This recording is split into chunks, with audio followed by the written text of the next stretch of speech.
Ladies and gentlemen, thank you for being here tonight as we recognize our 2019 seniors from football managers, student athletic trainers, cheer and pom. At time we will recognize our seniors from cross country and band. We will begin by introducing our senior football players. Our first senior is Dylan Beers. Dylan's parents are Brandon and Ellen. Dylan's future plans are to attend Oklahoma State University. The person that has inspired him most is his dad because he's pushed him to be his best. Our next senior is Tyler Boykin.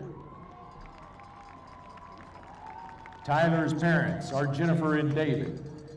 Dylan's future plans are to attend UCO and major in biology. The person that has inspired him most is his father because he's been a good role model for him. Our next senior is Jarrett Burright. Jarrett's parents are Frankie and Justin.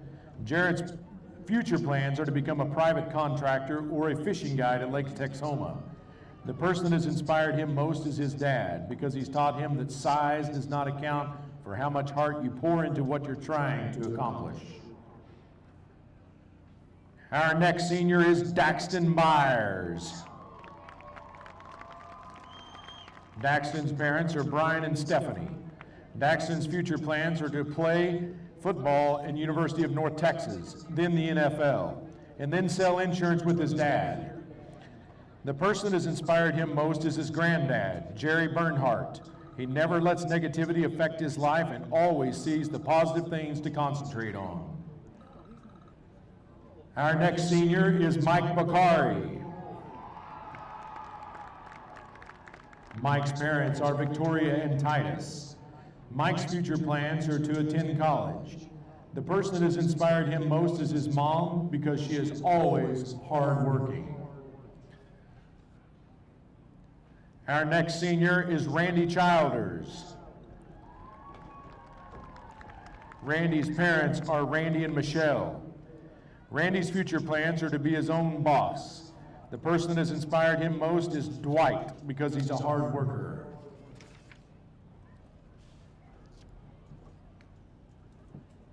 Our next senior is Keegan DeMario. Keegan's parents are Mike and Heather. Keegan's future plans are to study to become a chiropractor. The person that has inspired him most is Dan Bilzerian because he has it made. Our next senior is Ryan Fitzpatrick. Ryan's parents are Patrick and Maria. Ryan's future plans are to attend college and live large. The person that has inspired him most is Michael Scott. That's funny. Our next senior is Paxton Gary. Paxton's parents are Ben and Carrie. Paxton's future plans are to attend Oklahoma State University. The person that has inspired him most is his dad because he's a hard worker and he's prepared him for the road ahead. Our next senior is Zane Habib. Zane's parents are Nizar and Parveen. Zane's future plans are to attend University of Oklahoma. The person that has inspired him most is LeBron James because he always strives for greatness. Our next senior is Matt Harbison. Matt's parents are Christy and Rod. Matt's future plans are to attend Oklahoma State University. The person that has inspired him most is his dad because he drives him to be the best he can be. Our next senior is Jacob Johnson. Jacob's parents are Jim and Diane. Jacob's future plans are to attend the University of Oklahoma. The person that has inspired him most is his dad because of his endless support for him to succeed in life.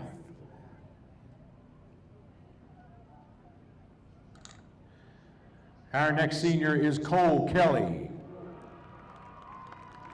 Cole's parents are Jason and Christy. Cole's future plans are to attend the University of Central Oklahoma. The people that have inspired him most are his parents because of everything they have done to help him succeed. Our next senior is Mitchell Leslie. Mitchell's parents are Ted and Lydia. Mitchell's future plans are to attend college. The person that has inspired him most is his brother, Nick, because he has overcome so many challenges and remains optimistic.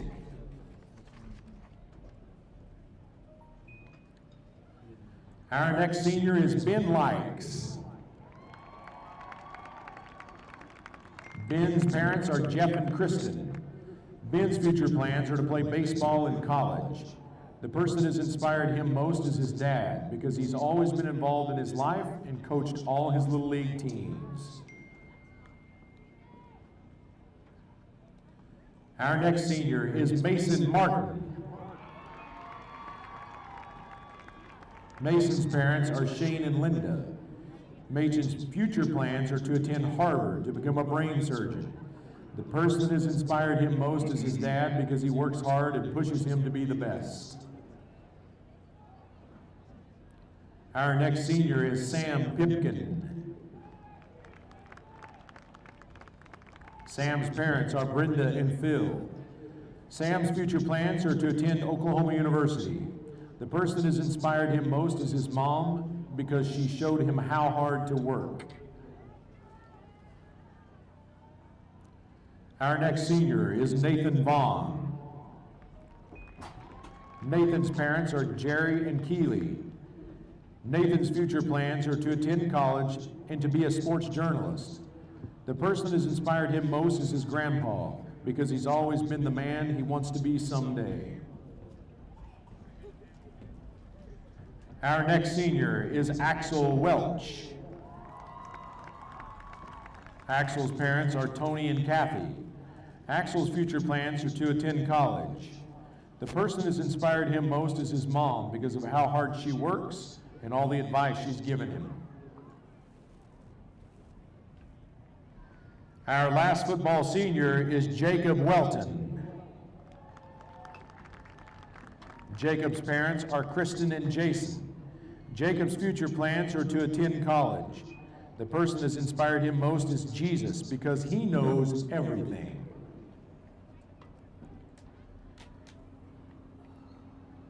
Our next senior is a football manager named Christian Overmiller. Christian's parents are Mitchell and Tiffany. Christian's future plans are to attend college. The person that has inspired him most is Jeff McMillan because he helps me with the ups and downs, and he loves hanging out with him.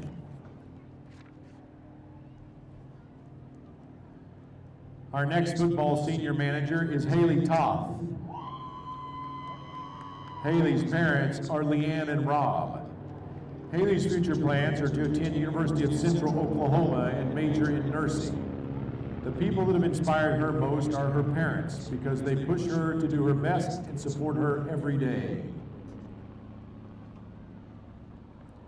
Our next senior is a student athletic trainer. Her name is Ellie Damerville. Ellie's parents are Maureen and Larry.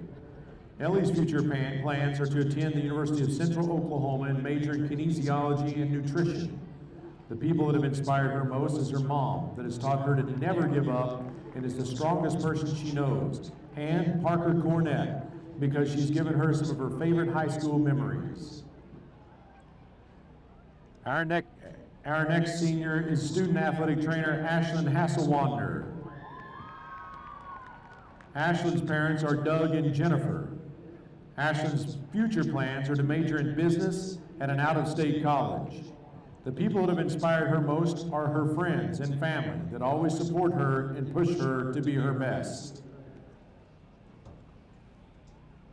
Now we will introduce the cheer seniors. Our first cheer senior is Riley Brock. Riley's parents are Colby and Carrie. Riley's future plans are to attend college and study kinesiology. The person that has inspired her most is her dad, because he always pushes her to be a better person. Our next cheer senior is Zoe Cardenas. Zoe's parents are Susie and Israel. Zoe's future plans are to attend the University of Central Oklahoma and study early childhood education. The person that's inspired her most is her mom, because she has the biggest heart and always perseveres through any obstacle. Our next cheer senior is Brianna Cox. Brianna's parents are Brandon and Joy. Brianna's future plans are to attend the University of Central Oklahoma and study pre-med, then attend Oklahoma University Medical School. The person who's inspired her most is her dad, because he's always shown her what it means to be a hard worker and never give up.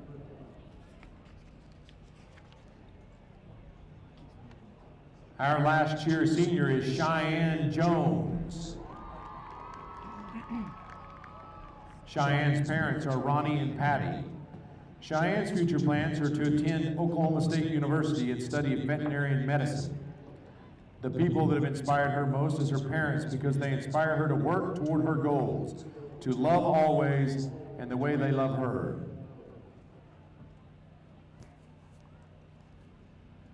Now we'll introduce our Palm seniors.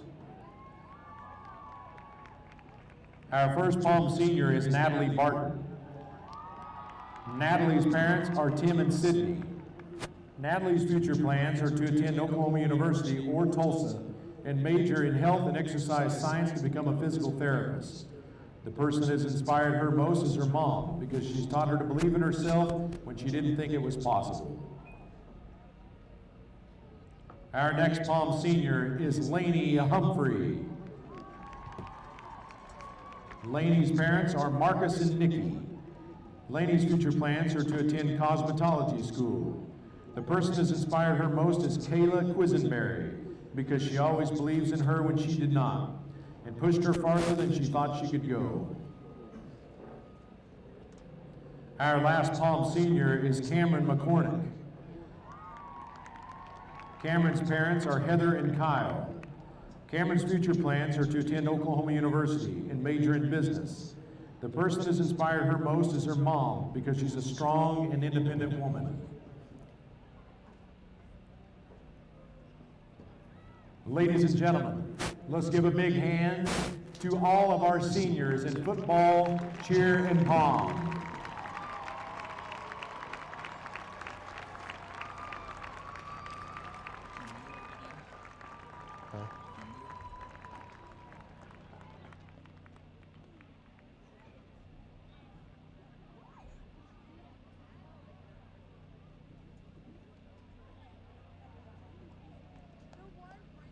Welcome to Deer Creek football. The Deer Creek Antlers and game time. Class 6A matchup is going to be your Antlers versus the Ladies and gentlemen, Choctaw. under the field direction of drum majors Jaden Oldham, Lana Hinsdale, and Kieran Sowerby, Deer Creek High School proudly presents the 2018 Antler Pride Marching Band. Now coming out of the field is the band, led by their drum majors on hoverboards. That's so cool. Yeah, how fun is that? Leaving a mark. So, last ball game of the season, Rick. Week 10, and unfortunately it's our last week because we are not going to qualify for the playoffs. But it's been a wild ride over the last 10 weeks. Everything from injuries to fantastic plays. It's just been a lot of fun. I think we've seen just about everything this semester, except maybe a safety. We've seen kickoff returns. We've seen punt returns. We've seen amazing individual effort. We've seen brilliant team play. We've had the whole gamut this season, and it is going to be concluded with hoverboards by the drum majors. Only in Deer Creek, America. That's right. That's right. That's pretty fun. I think if I were to have a hoverboard, the ambulance crew on in the end zone would need to be called into action. Well, it's like I said, we've seen everything. Now we have the EMTs blocking our band from coming onto the field. Yeah, that was interesting. It was. So we're like, wait a minute, you can't do that to our band. Only we can do that to our band. So last week, the Antlers came out on top over at PC West. They played a really good The game. Antler Pride now really invites for the all first of time our all Antler season put fans together to stand 4 together quarters in the singing of our state consistent, song, well-played football. Oklahoma. They have struggled a bit at times in the second half this season. And last week, that was not an issue. Yeah, I mean, I was a little worried about them going over there after the struggle they had with Putnam City. Boy, they didn't look like the same team. I caught a lot of the video on it.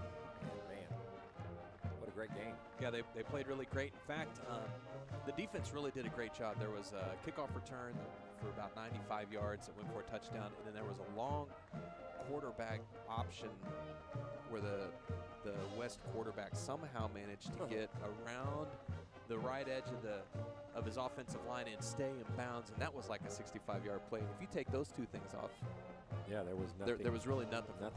West that night.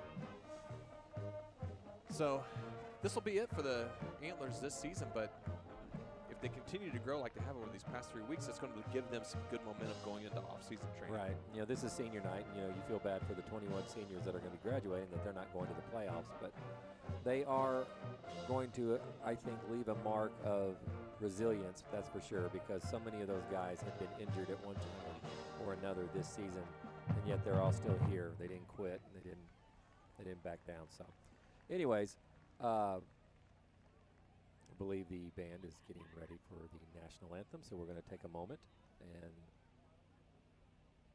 broadcast that without the commentary. We'll be back in just a moment.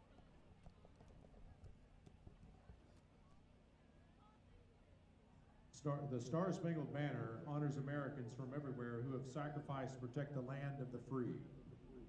Ladies and gentlemen, to honor our flag, those who defend it, and the freedom it represents, Superintendent Renette Tippins, Principal Melissa Jordan, and Athletic Director Bill Bays invite you to join Director of Bands Darby Cassidy and the Antler Pride Marching Band in the singing of our national anthem.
Ladies and gentlemen, it is time to get on your feet and get fired up for Deer Creek football.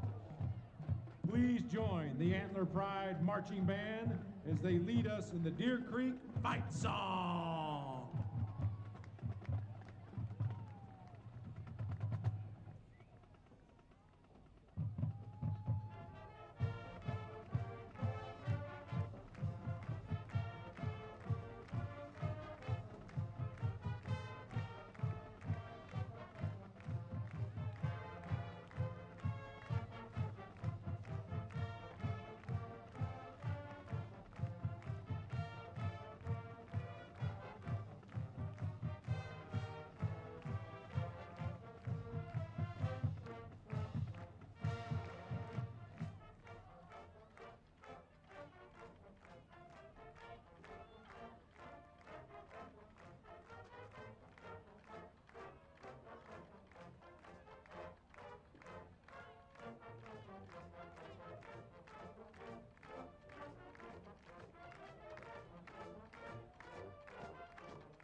Ladies and gentlemen, the 2018 Antler Pride Marching Band.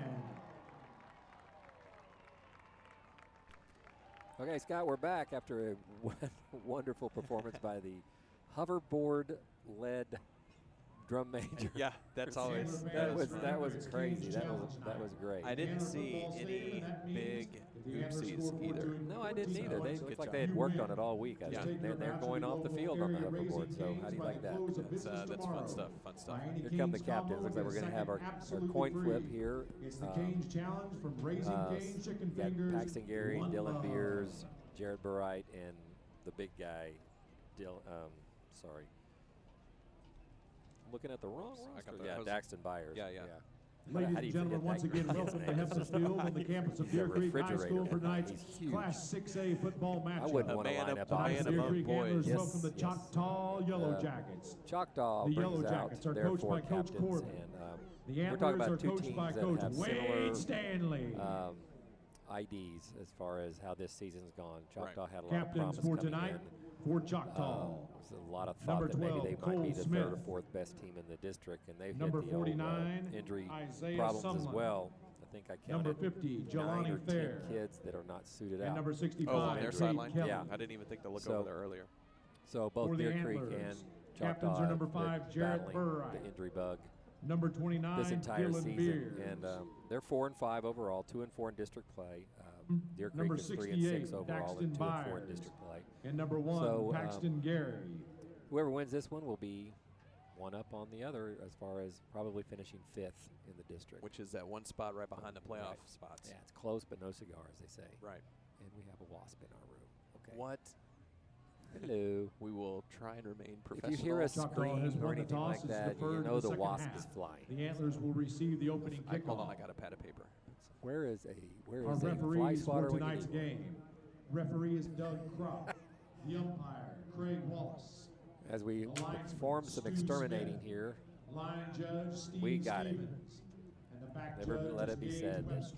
Scott All right, Rick, Hazelwood does that is- not have the answers at hand. That is why I always bring a pad of paper. That's just going to scoop this guy up. He was like, it was almost Assistant winter coaches for anyway. Deer I was Creek. going to go to sleep. He was moving slow, so that meant I had a shot. Jeff McMillan, Tyler Scarborough, CB So anyways, now that we, DJ oh, Wolf, how symbolic. That was a Dusty yellow Baker, jacket. Kyle Hill, Oh, good deal. You know, I think things are about to turn. I think that's a good sign. There was a yellow jacket in the booth, and Scott killed it. So I think we are going That's to right. have a big win tonight. Just like our Antlers are going to swat those kids from the other side of the metro. The place that you can't get there from here. That's what we used to always You say. cannot. There's no easy way to get to Choctaw. It's a hard drive to go over there. You know, I've been coaching basketball most of my life. You know, we'd have to go over there. It would just be hard. Ladies and gentlemen, It just please takes a welcome long the time. Choctaw Yellow Jackets. Here come the Yellow Jackets onto the field with their gold helmets, blue pants, and white jerseys. And the smoke is going down by the helmet. And here come your Deer Creek Antlers Any on second senior now. night, week 10, Friday night football. There they go. And the race is on. You know, when they came out to Thunderstruck, if you can't get excited to I play know. some sort of event after hearing Thunderstruck, you just don't play the event. Just And forget it. it's Just go back to the locker room. you know, just that very first, you know, intro that just get your blood going. You know, it's awesome. So it should be an exciting game tonight. As far as the paper says, the teams are fairly even. Yes, You know, according to all the. both of them are run-oriented. Both of them have had to replace a quarterback. So we're looking at two teams that have a lot in common.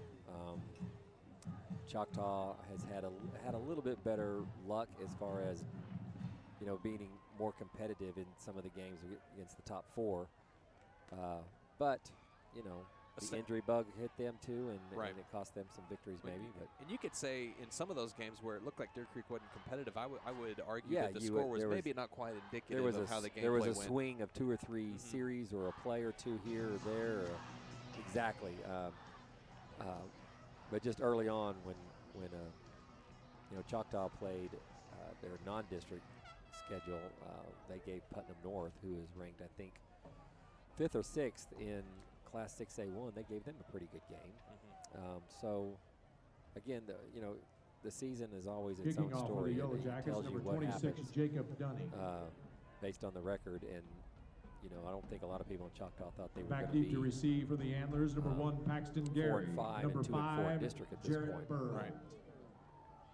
And I don't think very many Deer Creek people thought that was going to happen here either. I think both of the teams had some measure of expectation of maybe getting to the playoffs. But injuries always. Injuries are the equalizer, man. Yeah, they really do always. In high school, if you have a player that's very gifted and talented and they're injured, you just can't replace that. It's not like on a college staff where you recruit for the purpose of recruit depth. Right. Yeah, absolutely. So here we go. Week 10 of the 2018 football season is about to commence. Choctaw will be kicking to your Antlers. We have deep is Jared Burright and Paxton Gary, 2 seniors. All right, ladies and gentlemen, It'd be are great to just you take ready? one back all the way. That would be awesome to start this night Oh out. man, it would be so fabulous. Are you ready? Choctaw setup. It looks like it's just going to be a deep kick, Let's a little get bit of it a deep onsides, and on. here it goes. Going to go to That's Paxton. looking for some room, and he Going to make it almost to the 30. The official on the far side spots him at the 29-yard line. Paxton Gary. like I said with the earlier, return both for the teams have kind Antlers. of figured out that the running game is going to be their way to go. And Tackled by number 6, Gage Holmes. for we've the had Yellow Jackets. injuries with Morris Davis most of the year. And T.J. Carter has been a nice, pleasant surprise Deer coming Creek will in. have And Dylan first and Beers 10 had the at their own game of the 29. century last week. With Oh. how many touchdowns? 5? Oh my gosh, I think he had 4 touchdowns. 4 or 5 touchdowns. Amazing game for a great kid. So Paxton Gary's actually going to start in the backfield tonight. Got 3 receivers to the bottom of your screen. And I believe that's Welch on the tight end on the top. A little option play. Here we go. Paxton's Gary's looking for a he's receiver. looking to throw it. He's going to throw it way up there, Oh and my it's going to goodness, be it's going to picked be off. intercepted. Number 3 for the Gabe Johnson. And he's not down yet. Nope, and he escaped the clutches of Will Hinton, who the pass was intended for. So I Pass don't was know intercepted that by number 3, Paxton Gabe should have thrown Johnson. that ball. I think there may have been an idea of trying to throw it out of bounds, but he missed. I mean, maybe that's what he was trying to do. But, yeah, we were covered pretty well on that. But all right, so Choctaw will take over 1st and 10. It looks like they're going to be on their own 47-yard line to start things out.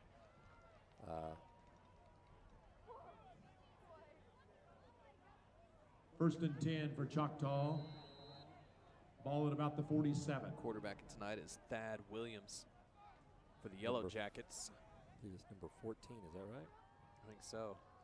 And he's going to hand it off up the middle. Yep, that Williams, 6 foot, Blake Muse, the 177 ball junior. carrier. Now Tackle he has made not by passed the number ball very 29, much. Dylan He's played 9 Beers. games, but he's only got 68 attempts and 38 completions Gain of for about 3. 320 yards. Second down That's and not 7. much, Ball so at midfield. I say that, and he drops back to pass. So Makes a pass completion to one of his running backs out of the backfield. It's number 49. 49. Thad Williams' pass is complete. Isaiah Sumlin, Complete to number 49, Isaiah Sumlin. senior, 6'2", 225, big kid. Tackle by He number is 23, close Jacob to the first down Johnson. marker. We'll see. And there's the official First and 10 sign. for Choctaw. Wave him down. Ball So at the number Deer Creek 49, 42. Sumlin will be joined in the backfield by number 20, I believe that is. Yes. Blake Muse. He's another senior. He's going to get the Muse handoff. gets the ball here. Deer Creek's ready for that one. They're all over it. They said We got the they say there's a football. fumble Blake Muse, on the ball play. carrier. There we go. There's a fumble Deer on the Creek play. acts like they've got it, and they do. So there you go. There we go. I mean, Recovered by the turnovers. Antlers, recovered the by white number hat was a 23, little slow Jacob on throwing Johnson. the beanbags, signifying that that fumble is live, but he did do it, and our kids were jumping all over the place. They knew they had it right away, so wow. 4 offensive plays, 2 turnovers. And 1 minute and 15 seconds. There we go. Maybe that's going to be the kind of night it's going to First be, and 10, Scotty. It's Deer going to be Creek. Wild and Ball crazy about their ride to own finish this 40. thing off. All right, so Paxton's out of the backfield, and that's going to be T.J. Carter in his place. And T.J. has had a nice second half of the season. He really has. In fact, both he and Lamoris and Beers are Flag all on the averaging play. 5 yards a carry, Scott. So That's really good. that's a nice chunk of change Sides every on the time defense. they touch the football. And TJ just came on Brings up a board first down and 5 for the Antlers. He did a few weeks ago. Yeah, he didn't have 46-yard line. hardly any touches in the first couple of weeks, maybe the first 4 weeks there. Right, I think he, being a sophomore, I'm sure he was playing a lot of JV, but since then he's played in 3 games, 45 carries, 246 yards for 5.5 Right. yards per carry. So Huska's pass is complete. Huska's pass is complete to number 87, Randy Childers. So it's Childers on the carry or on the Brought catch. down on the And we play got by number another Wasp 13, situation. Christopher Parker. Flag on the play. plenty of yellow jackets around here. We must have a nest somewhere around here. Doesn't help we have an open window either, but oh well. We've got to have that for the Personal camera. foul called on the Antlers. This is going to be an exciting night. We've had 2 turnovers and 2 Wasps. And, Hazelwood is 2 for 2 on the yeah. Wasps.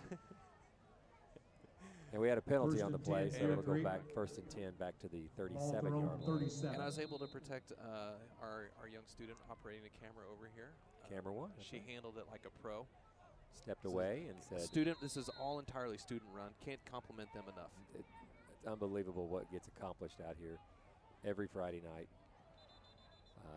Huska's These pass kids is learn on the incomplete. run, learn on the fly. Intended for number They 87, solve Randy problems. Childers. I don't think there's been a week where there hasn't been some big problem. There's where always we've Gabriel there's had always been some sort of issue. Lopez And on last the week I coverage thought for we the were going Yellow to be Jackets. problem free, but no, we changed our Second down broadcast and 10. location in 15 like that, minutes yeah. before kickoff. In about 15 minutes, and these kids just And, got after they it, just did it. moved everything Yep. to another room, and just amazing. Yeah, they're great. So second down, 10 yards to go. T.J. Carter on the carry. He got tripped up at the line of scrimmage. DJ Carter, the ball carrier. May have gotten a couple yards there, Scott, but he had a nice hole over there. He Brought just got down by tripped. number 16, Braden Harper. He's been fun to watch this second half of the season as he's developed Gain and of 2. been able to Third have down more and 8. responsibility on the field. If you're Ball wondering to where 39. Lamorse Davis is, he's on the sideline. He's waiting patiently to get his turn. They've been pretty good about platooning the running backs all year long, Right. even when Dylan Diaz was still Right. in. And probably Dylan Diaz's injury also benefited TJ's Sure. opportunities to play. Huska's So pass that's is Axel complete to number Welch on the 12, catch. Axel Welch. Leading receiver, He's brought number down on 12, the play by senior, number 13, 6'5", Christopher big Parker. tight end. And he's I don't think he's got a cast, but he does have some support on that Brings up left 4th down for the wrist. Antlers. It's the one he injured Number down, I 16, believe it was Logan in Ward Watt. is back in punt formation. Back So to we don't turn it receive over, but for the we will Yellow punt Jackets, number 3, Gabe on our Johnson. second possession. 9:28 to go. It's been kind of a strange start to this. It has been interesting. And we're checking for wasps up here all the time. Okay, And that's Logan Ward. and he did not get a good one here. Yeah, that was, gets on over on the side of the foot and it kind of squibs away from him. He's been one of the most consistent players Yes, for the Antlers absolutely. all season. You could rely on him. That one got away from him. I don't know that I think there's about 7 yards net change here. Yeah, it landed on the track. I don't know if you see where the Palm squad is. Choctaw will take cheerleading over, squad first is. and That's, 10. Where the ball Ball to Deer landed. Creek, So 43. So first down, 10 yards to go from the 43-yard line for the Wasps, the Yellow Jackets. Deshaun Moore, the ball again, great carrier. gang tackling right there. 73. Brought down by number 33, Ben Likes. I was check that Number 33, not 41, 73. Parker That's Ben Johnson. Likes, who's been another real consistent No player. Yeah, gain he's on been the good. play. Dodged the Second injury down and bug. 10. He's And it's good for him that he's dodged that bug because he's been involved in a lot of stuff. I mean, his nose is always around the ball. both those inside linebackers really have. Dylan Beers and Likes have had great seasons. So I Williams' pass is complete to Gabe Johnson, and he was on the money with that one. Thad Gabe Williams' makes pass some is noise complete to already. number He had 3, the Gabe interception Johnson. earlier on the first play of the game, and now Brought he down catches a number nice 4, pass Angelo on Clark. an out route and picks up another first down. First and 10 for the Yellow Jackets. Ball to Deer Ball's at Creek, the 24. 24-yard line. First down, 10 yards to go for the Jackets. number 8, It's, is Deshaun Moore. Slicing and dicing his way Deshaun Moore, the ball up carrier. the field. And again, they're about a 2-to-1 ratio Stop made by as number far as 41, Parker run pass, Johnson. you know, especially with, and even with the yardage. So they're more of a run orient, but Gain they've of thrown the 6. ball pretty effectively Second so down far. and 4. Ball placed to the Deer Creek 18. Looking at that second back in the backfield, number 49. That's Big Sumlin. He is a big kid. It's about 220, I think it was. Yeah, the Williams' pass pass falls is incomplete into the end zone. Great coverage there by the Deer Creek secondary. Pass was intended for number 3, It's going to be Gabe third Johnson. down and about Number 1, Paxton Gary three on and the a half, coverage for the maybe a Antlers. long 3. Third down and 4. Get Twins to the field, have an isolated receiver on the right side. They hand it off. That's Deshaun. And it looks like Handoff goes to number 8, the Deshaun official on the far Moore. side of the field is stepped up in front of that 10-yard Stop line to made by number gain, and they 23, made a Jacob Johnson. first down. Number 33, Deshaun Moore Ben needed 3.5 and got First and 3.5. 10 for the Yellow Jackets. So the chain gang kind of knew it, and they were Ball ready to to Deer move. Creek 13. Choctaw can get a first down without getting a touchdown here. You know, a little razzle dazzle here. Deer Creek's got Use a little contained if they can maintain it. There's number 3, Gabe Johnson again. Gabe Johnson, the ball carrier. On a reverse there, a little pitch back after a sweep, looked like a sweep to the Tackled by right, and he number pitched it 41, back to Parker Johnson, Johnson. headed back to the left. Our guys weren't fooled at all, No, were they were there. The only thing that maybe could have got him was Johnson's fast. Gain of Yeah, 2 he was on the play. tried to turn Second on the down and speed, 8. but we Ball had to Deer him Creek in pretty 11. well. So a 2-yard gain out of all that. He ran 20 to get 2. Williams is looking for a quick pass and found a little lane up the middle. He's going to be close to a first down. Thad Williams with the quarterback keeper. Not a bad decision. He flared both running backs out, and that traditionally Brought is down being by number you know, 33, Ben covered Lights. by inside linebackers, and so that splits the linebackers out, and that leaves a lot of space in the Brings middle. up third down He and ran 2. right up the middle where it was. He Big was play here. Yep, just short. So it's third down, about 2 to go. Nope, turn him over, turn him over. So that's Deshaun Moore. I don't think he made it. God, I think Handoff goes to number 8, Deshaun Moore. they're going to spot it maybe at the 3.5, 4. No, the official on the far Tackled side by doesn't number look like he's 68, hardly moved from Daxton the line of Myers. scrimmage. And number Left 23, foot, right Jacob foot. Johnson. Which one do they place it on? Right. It's going to be 4th down. Fourth Great down and stop. about Brings up a yard and a half 4th down. to go. And 1 for the Yellow Jackets. Get loud, Antler fans. Fans are on their feet, looking for something big. Little double stunt Deer there. Creek brought the house, but Choctaw had the perfect play call.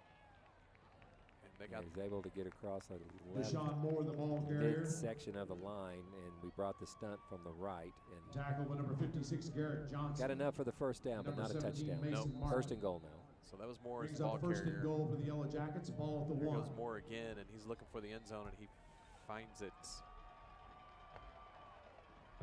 So Deshaun pretty run Moore heavy with a the couple of 1-yard key passes carry in for a there. touchdown. Yeah. Gets Choctaw Choctaw. into the end zone. 6 minutes, 23 seconds left in the first quarter. So midway through the first quarter, they strike. I think this might be the first time in about several weeks I can remember back to Lawton Into that we haven't extra scored points, number first. 26, Jacob Yeah, Dunn. we've been able to do that almost every single game. I know. Let's see, against Del City we had the pick 6. Against Midwest City The we kick is scored good. first. Against With Lawton, I believe we 6:23 scored. left to play in No, the I don't think we first. scored first against Lawton. Choctaw But anyways, 7. this Deer Creek Get is us seven. new first ground score. for us. We Right. usually have scored first, so here we go. Let's see how we respond. So Jacob Dunning is the place kicker there for Choctaw, and he nails the extra point.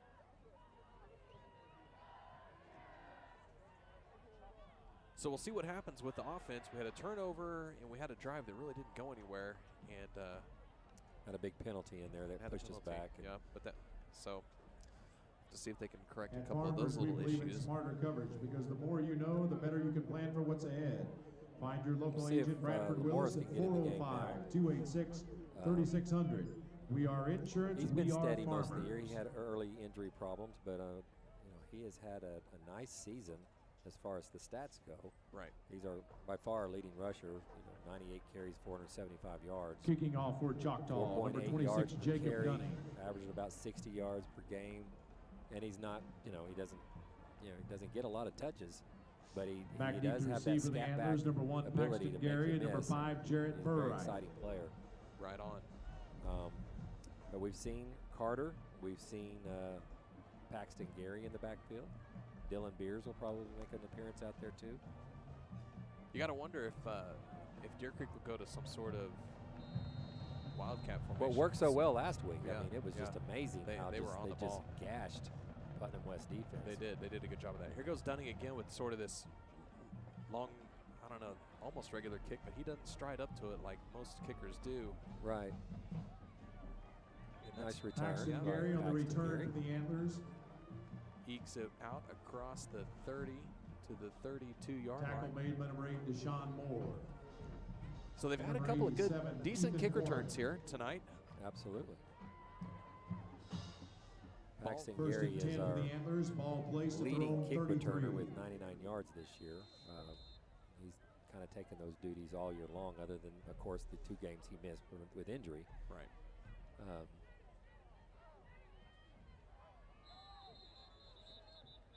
Flag on the play. Flags early is usually against the offense, and you called it. Illegal Morris procedure is on in the there. offense. Oh, no, that's TJ. That's Sorry. Carter, yeah. Saw I wonder if the- there's an injury that we don't know I don't about. know. Lamorris did tweak an ankle Right. about 3 weeks ago, so you got to wonder if he's 100%. Brings The up first same down ankle at that he's 15. had trouble with all his left ankle Ball was to Deer Creek he injured 27. against Edmond Memorial Right. back in week 3, and battled trying to get back. I mean, high ankle sprains, things like that, they just take forever to heal. And the foot turns amazing colors on those Yeah. ankle TJ Carter, sprains. the ball Yeah, the carrier. blood sinks to the lowest Yeah. level, and it just turns into this crazy look. Purple, green, red, whatever. And it Brought down slowly number 12, moves Cole Smith. up the foot. It's just It's if you've bizarre. never seen an ankle sprain after a couple weeks, they're pretty interesting. 2nd and 15. Again, we're working behind the chains, and that's No not gain on the usually play, been a good second down sign and for us all 15. year. It's going to be Burright at the top of your screen. Little sprint out And by that's the way. Huska. That's the way Huska rolls. He's gonna make a toss, Oh. and that was almost intercepted. I believe Almost Huska's pass intercepted is by incomplete. number 24. Mike Cooper. Makaja. Intended for number 12, Cooper. Axel Welch. Makaja Cooper. And if he gets his hands on that, Yeah, he's walking in into the end zone. Absolutely. And this is Gavin has really come a long way as a quarterback. He's Third down just a and 15 sophomore. for the He's got a Antlers. lot of good games ahead of him. This has been a great crash course year for him to learn the offense, learn. A lot of times quarterbacking is learning what not to do as much as what to do. And right there was one of those situations where, okay, maybe I shouldn't try that. He's anymore. made a lot more good decisions than bad this year. Absolutely. He has not hurt the Antlers one bit. So that pass is Huska's complete to pass is Paxton complete Gary. to number 1, Paxton Sort Gary. of I wonder that was a backwards pass. That would again. be classified as a run Stop because made he by threw number it behind 24, him. Makaja So Cooper. I think the official stats would probably say that was a run by Paxton, and he picked up a couple yards. Fourth down. So at fourth about down 13 here for for the your Antlers. Antlers. Back to punt for the Drive that Antlers. kinda Number 16, Never Logan really got Moore. going, and again Back a deep penalty hurt for the him. Yellow Jackets. Number 3, Gabe Johnson. Yes, We'll see what things Logan. that the other common thing that we've noticed about this year, mercy. I don't know what's going on here with Logan. I don't either. That was another. But it's been penalties have hurt us a lot more than it should. I mean, we just really have put ourselves in binds at times with Ward's punt goes out of penalties that have put us bounds. behind the chains. So between the About injuries, the Deer Creek penalties, 47. Choctaw will have first and 10. Penalties you can work on. you Injuries are tough to work around. they really are. Look at the size of this bug. What the heck is going on around here? The invasion of the aliens. Man. All right, First so down, 10 yards to go for the Jackets. Deshaun Moore back in the backfield. He's got it. There's Beers. There we go. Deer Creek Deshaun strung Moore, that the one ball out. carrier. Brought So it's down Moore by again. number 29, Dylan Beers. And number 23, Jacob Johnson. Jacob Johnson in there also on the play. Jacob Johnson's a senior. Loss He's of getting 3 some on the playing play. time here. Second down and 13 for the Yellow Jackets. Ball I think placed Zane at Shades midfield. may be out. I haven't seen him. He had a number change too. He's at 44. So I don't know if that gets updated on all the stuff. Williams looking for receivers, forced to scramble, and somehow picks up 4 yards. Williams with the quarterback keeper. It wasn't Tackle by like he number was a 1, blaze of Braxton speed Garrett. there, but he was Number finding 29, little, yeah, it Dylan just made it Beers. hard to tackle. So if the defense here can get a good play Gain of call 6 on the play. and work their fundamentals Brings correctly, up they got a third down chance to and get 7 for the Yellow Choctaw off the Jackets. field. It is 3rd and about Ball to Deer 7. Creek 44.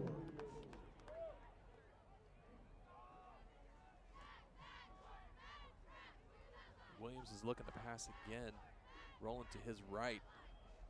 Pick. Wow, he threw that ball Right. hard, and it went right into. Williams Is that pass is Braxton Gary? intercepted by Burright. number That's 5, Jarrett Burright. I mean, It Great looked like play. that was who Williams was throwing it to. Yeah, it I mean, really it went did. right into Burright's guts. Yep. So there's your So Week 1 starting quarterback, That's right. who is He's now. battled injury all year long Yeah. as well. And a few weeks ago, we were really concerned about him. It looked First like and his 10, arm was Deer hurt. We Creek. found out Ball later their own that 33. he had an abdominal injury. Right. The doctor said you can't even think about playing until you can do one sit-up. And so it took him a while to get to that one sit-up, but he's back. he's back. He was back last week, I believe, wasn't he? Yes. It's good to see him. Yes. back. I like to see Burright on the field. I like how he plays. Yeah. TJ Carter with the carry. He's got a little bit of a lane if he can get in there. There we go. TJ Carter, Pick the up ball about 4 carrier. yards on the play. Stop made by number 10, Gabriel Lopez. Well, that's a positive first down. Number Haven't seen any 38, of those Bryson Hunt, last also 3 in on the possessions. So stop. that's a good sign. Right. And we get something rolling here. Get down Gain the of field. about 5 on the play. 3:10 left to Second go down in the and first 5 for quarter. the So Antlers. see if we can't get something going. Got to check with me. Carter's been your running back so far. Nice play. All Go. right. There we go. That pass is complete to Will Michael. And I thought he was going to Huska's spin out pass of is that there I complete for a did to too. second. 15, he Will has had that Michael. knack of having Tackled by number making a 3, big play. Gabe Johnson. Um, First and 10 He used for the the defensive Antlers. player's momentum against Ball him that placed time. at their own and 49. sort of spun away from where the defender was. yeah, he's only got 6 receptions, but for 84 yards, so he's putting up about 14 yards a catch there. Yeah. So he's kind of exciting. He can get a lot of yaks yard after catch. So Huska's pass is complete. But basically, no gain, maybe a yard on the play. Who we have out there is that Huska's 87. pass is complete So that's going to be Randy to Childers. number 87, Randy Childers. Childers? Tackle Childers. made by How number many 16, Braden Harper. Old Texas name right there. Okay. If you Gain say of so. 1 on the play. Second down and 9 for the Antlers. Ball Don't placed say at that. 'cause midfield. it might. No, I'm just kidding. Deer Creek did throw the ball quite a bit more last week, and I think it really helped in the overall grand scheme of things. Huska can do it, and his receivers made plays. For the most Handoff part. goes to number 21, TJ that Carter. time- That didn't work too well. There was a That was Carter on the carry. Tackle made by number 28, Mason Bustle. And it was a jailbreak And number up front. 38, Bryson there's a Hunt. 3-man front that Choctaw uses, but they don't Loss on the hesitate play to brings bring up out third the, down and 11 for the Antlers. to bring the linebackers from the outside or the inside with twist stunts and things like that. And boy, they found the gaps that time and stopped TJ before he could even get started. Rick, I'm killing bugs left and right tonight, man. I'm going to call you the exterminator. Well, And no place for Huska to go on that one. I think our receiver may Huska have brought been down to the backfield. supposed to be going deep on that one, and he was staying with his hitch route. Tackle made by I number 49, think Huska Isaiah was thinking there was Sumlin. going to be a hitch and go because he looked like he was ready to throw deep, and our receiver Brings up didn't fourth go and deep. long for the He Antlers. stayed shallow. Back to punt for the Antlers, number 16, there we Logan go. Ward. Back So here deep comes for the Logan Yellow Ward again. Jackets. He is Number 3, Gabe struggled Johnson. Not first off to a good start tonight. His first 2 punts probably have a net of about 10 yards. So let's see if we can get back to Get a hold of normal one, kiddo. Ooh. That one again, he is. I wonder if he's changed his I wonder if he's changed something in practice, a technique maybe, because Maybe all so. 3 punts have come off to his Off right, the right of his foot. and have been sort of almost shanks, but not really. Like his stride has been good. He just has not connected well. Ward's punt goes out of I bounds. can't remember what that's called. Where they're At the do they get Choctaw running start 43, on will the they kick? will have Rugby first style? and 10. Rugby style, yeah, of course, rugby style. And, you know, he's always had a lot of success doing that all year long, but sometimes you just need to make sure you get good contact. I wonder if he's dealing with an injury that's throwing his gait off a Very, little bit. very possible. Very possible. So after the interception, Choctaw's back on the field, and the ball stays on the ground. Is that Morris again? Deshaun Moore, the ball carrier. Or Moore? Moore, yeah, Deshaun Moore. A Tackle junior. made by number 44, Xander Crawford. And, well, okay, someone's Number back in the 29, game. Dylan Beers, also in on the stop. Isaiah Gain of 2 Sumlin on the is in play, backfield second now, down and 8. Blake Muse is taking a Ball breather at on the this Choctaw series for 45. the double flares again. We'll see if Williams is looking down the field, and his pass is complete to number 3. Elijah Allen. No, that would be wrong one. Gabe Johnson. Yep. Williams pass is complete to number Elijah 3, Allen's Gabe Johnson. One of our guys. He's an antler. He may have made the tackle. But yeah, Gabe Johnson's had a nice little first quarter here. 5 seconds to go before. But he's had a pick. He's had 2 catches, and probably been the most productive player for the Jackets so far. He's been really good. Quick first quarter there. The Antlers find themselves down 7, and Choctaw's on the move again in Deer Creek territory. So Defense is going to have to make a play, I think. Help Yeah, out the the offense thing- tonight. The the thing offense is about on the it- struggle bus just a little bit. Again, not to, we keep talking about this, but as the season has gone on, when the offense has struggled and the defense has been on the field a lot, it's really been those have been the tough games. Those have been the games where we've had a hard time keeping in there. Defense has already gotten 2 turnovers for the offense, and we haven't done anything with it. So it's the whole, can this part of the game complement that part of the game, complement this part of the game situation. Right. But the drive that the Yellow Jackets scored on earlier, they mixed up their run and pass, and Williams was on with his passing for that drive, and they didn't have any huge plays, but they just slowly matriculated the ball down the field. Hank Stram. Let's just keep matriculating down the field, boys. Matriculating down the field.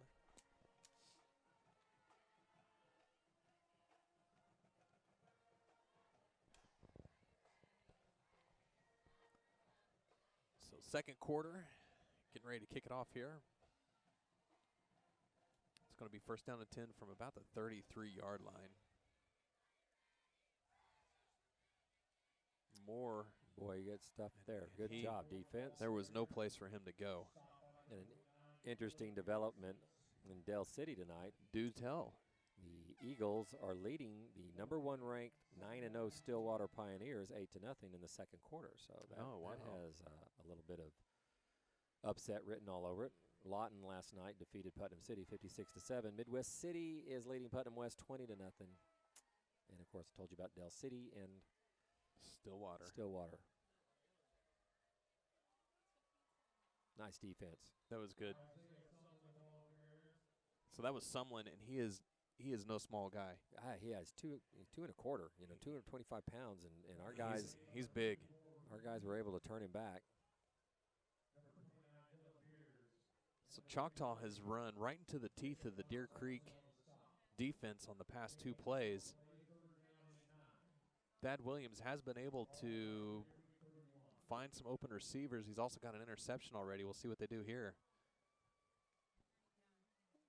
Great coverage there by Jarrett Burright. Good job.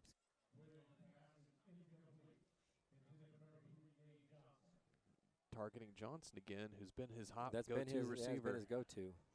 So we got 4th and 8. I don't think Choctaw will punt here. My bet is they're probably going to try to go for it. It's too far for a field goal. This would be it'd be almost a 50-yard field goal, wouldn't it? Yeah. So Deshaun Moore and Sumlin join Williams in the backfield. They run pretty much a traditional set every single time. Here comes Williams rolling to his left, and he's got his man. That's going to be There's that going to guy be a again. touchdown. There's that man again, Gabe Johnson. Man, and for a second there, I didn't think he was going to catch it, but he had the inside step on the defensive back. Yeah, we had a shot there maybe of knocking it down, but it kind of slipped right into the hands of Johnson, and he cradled it in and got the last 3 yards before he scored. 4th and 8, those are huge plays.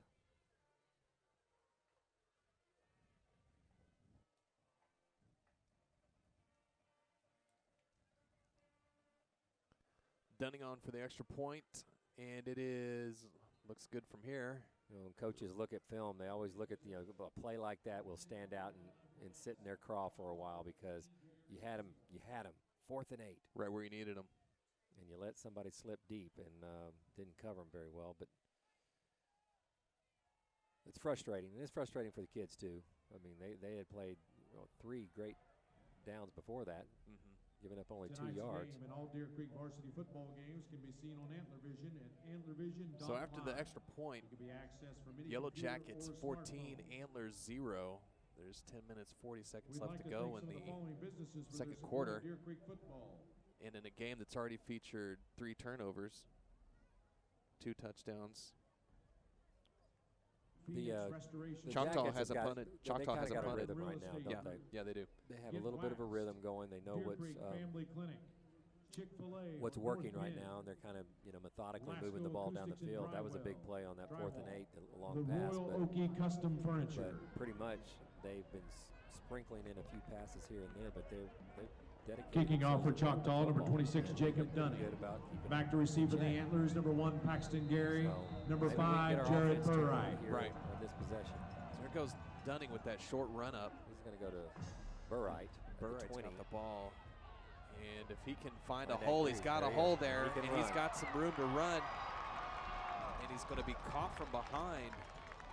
Jared Burright with the Out of return. bounds. There should be a penalty right there. I think that was Cole But I don't Smith see that caught one. Burright from behind. And the officials, Finally brought down by 40-yard number 11, return Zane there. Coleman. this 42-yard return. It was looks a great like. return on the play. And some extracurricular activity. And one of the Deer Creek coaching staff is talking with the lineman on this side about Yeah. What about that? a point of view, perhaps. What did you see there, sir? I would like to know. This is what I saw. You know, there, and for the sir. most part, the officials this year have been good. I think They the really only thing have. that we've really been confused Yeah, on a couple times has been the intentional grounding. Yeah. We But- say- But last week there was a lot of discussion between the Putnam City West coaching staff and the officials. There's Beers. Look at this kid. You know, feed the beast. Feed the beast. Yeah, he's fired up too. Yeah. Give him the rock. I I mean, mean, the and kid wants it. He doesn't lowered his shoulder and knocked Makaja Cooper down. That was a run to remember for a senior on a senior night. You know, just get up and run over people. I mean, Wildcat has worked for them. I'm surprised they've got Huska in. This was almost where they went straight Wildcat last week, was from here. And here goes Beers again. Gets up in the middle there, and I mean, the whole pile just goes forward. So he's going to get about 3 yards on the play. And I feel like we have to be careful here with what happens because both teams are working hard. And when the whistle blows, they continue to work hard. there's a lot of working hard after the whistle. Now stop it. That's gonna Someone's That's gonna going to get get somebody hurt or penalized. and you hate to see that kind of. You don't mind a hustle foul necessarily, but Well, hustle to the whistle. Exactly. I think both these teams have a lot of frustration pent up. You know, after this, Right. It's been a year. when one of those years, you just got Axel there at the short slot there. Beers is the flavor of choice, and Huska though that time We're going to He have was- a penalty. he was looking for Burright and led Burright just a little bit too much. We have a penalty usually where there's a hold, but by the umpire. But sometimes it might be a hands to the face by the defensive lineman. Flag on the play. It's like he's going to The call a chop block. So a chop block then is when Chop block. two offensive players engage a defensive player, and one goes high and one goes low. You got a It's chop a block. dangerous play. Yeah. Yeah, you The- can get a kick can get hurt. Right. I mean, that's usually how knees, Mm-hmm. you know, get blown up. I and like the that. linemen. I like that they've added that as a foul to the game. I think it helps protect. Absolutely. I mean, Defensive because players. they're defensive. They're engaged up top, locked arm to arm and, shoulder pads, helmet to helmet, Right. and then somebody comes into your legs and your leg is providing the support and the stability. Well, that's where your knee goes. I Right. mean, you get knocked into those knees, those ligaments just don't have a chance. No. And the crackback block of your has gone away, which is good for everybody's health as Yeah, well. I was the victim of a few of those, and that's probably what's wrong with me today. So One too many knocks to the head. So we got a timeout on the field here with 9 minutes, 21 seconds left as Rick and I relive our glory days.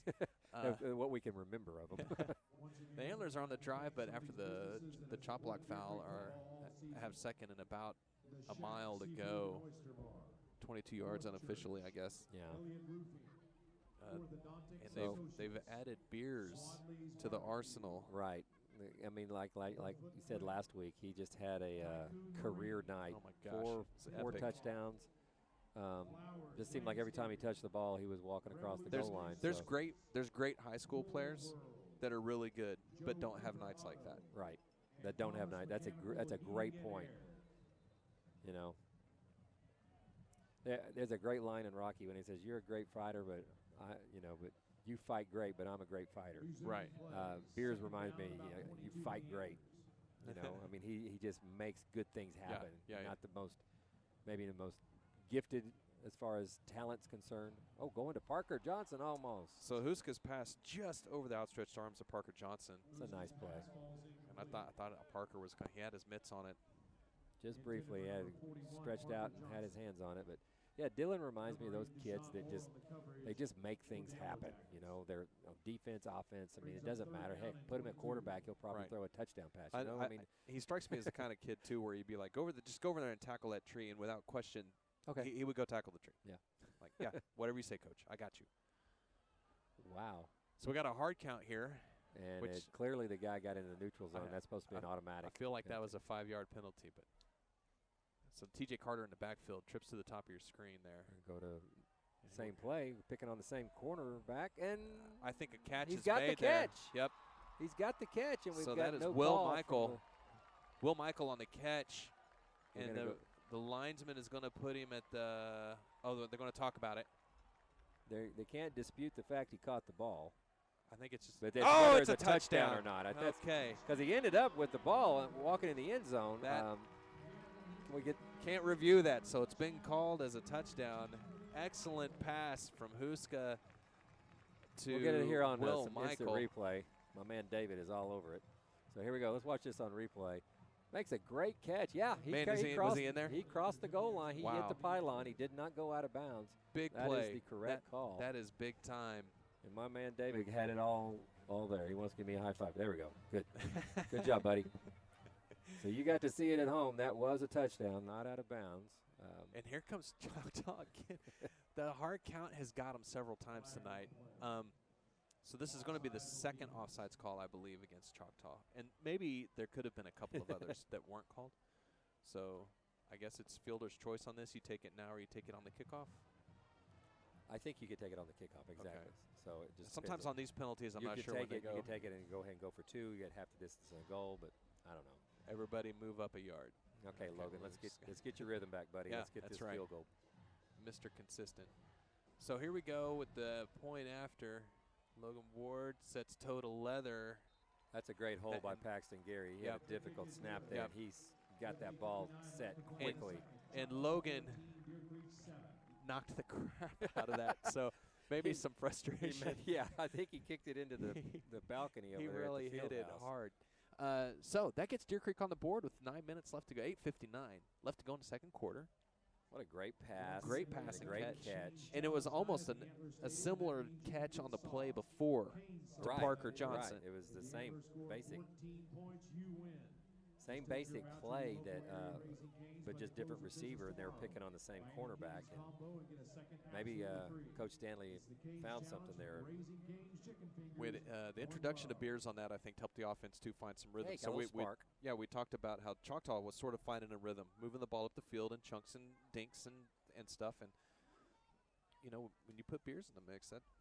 And the good news is also, the fact that Beers ignited us a little bit with it ignited us to the point where we overcame a 15-yard penalty that could put us way behind the chains, and still managed to have something great come out of it. So. Set to kick off for the Antlers. So here we go 16, from the Logan 40-yard Ward. line. Big kick by Logan Welch.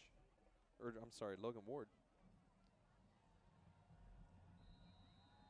Back deep to receive, number 3, Gabe Johnson. Okay, here we go with that weird high pooch kick situation. Caught by number 16 for the Yellow Jackets. That would be Braden Harper, senior. We have seen just about every kind of kickoff We really have. this year. I mean, onside kicks, deep onside kicks, deep those onside weird pooch things pooch kicks, through the end zone, blasting them through the end zone. kicks with returns. I mean, we've had like a whole First and 10, smorgasbord. Choctaw. You got some scores to update us on, Rick? Yeah, the Del 38. City game, we played it in Eagle Land down there in Del City. It's 8-6 now, with 4 minutes to 8-6. go in the second quarter. Okay. Stillwater got on the board finally, and that's going to be quite a game.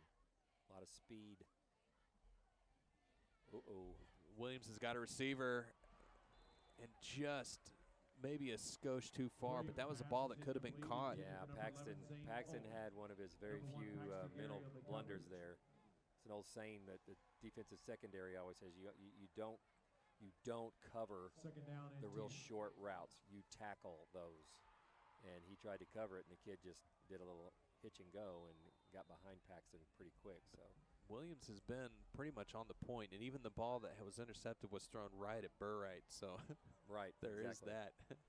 And another penalty on the play. That comes in the area of a hold.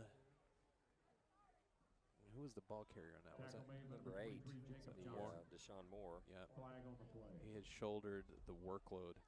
Yeah, he is the second, or I'm sorry, the third leading rusher for the Yellow Jackets this year.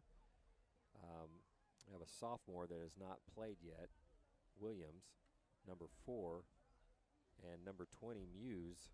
We've seen him in the backfield, but I don't think he's touched the ball yet. But he is their leading rusher with 826 yards. Oh, wow. But I don't think he's touched the ball yet. I don't think so. think Moore has gotten the majority of the Moore touches. and Sumlin. Mullen. Yeah. Yeah, Sumlin.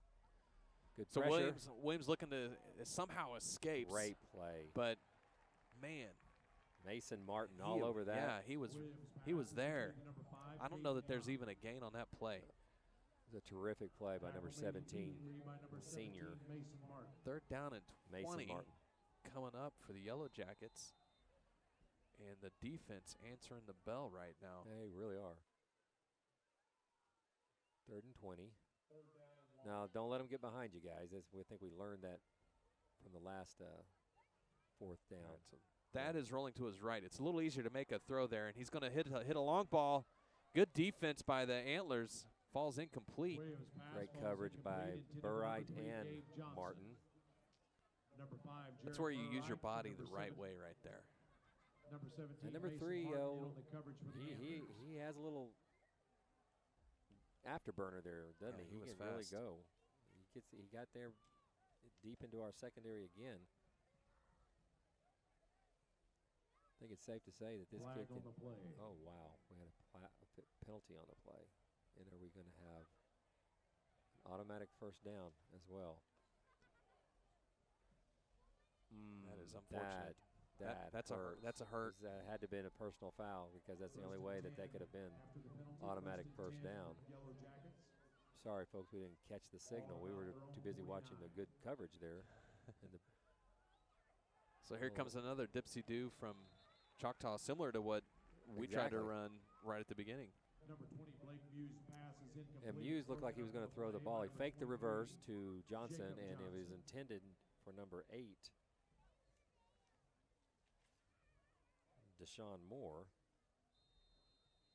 Second down and 10.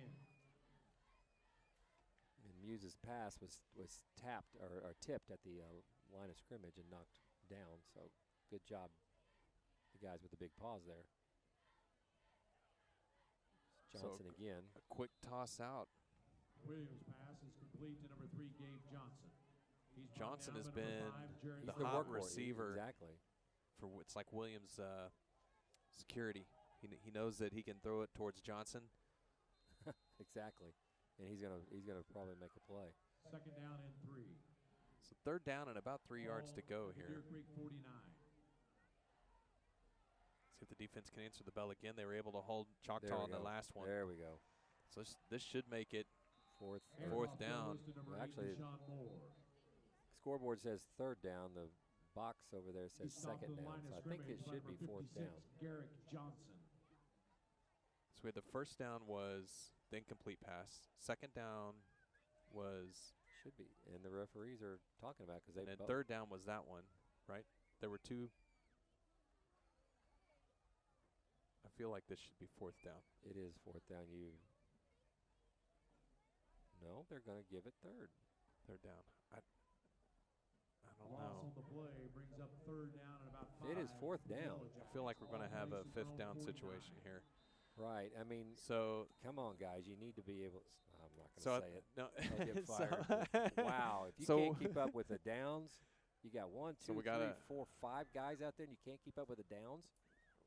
So they're going to have a conversation about this, but I'm fairly certain this is 4th down because you had the incomplete pass, you had the run, right? The first run that got stuffed, and then you got this. Then the incomplete pass, and then that run right there into the guts of the defense. That should be 4. I think they changed it on the far side. Okay. So. Well, we had our coaching staff down here about to have kittens because they knew it was 4th down. I mean, one thing coaches know is down and distance, and especially when they're calling. And when they said it was 3rd down, 2 of our defensive coaches ran up the sideline going, "No, it's 4th down." And Coach Stanley was like, "Yep." So a correctable error there, and it's good to catch that. So this should be now.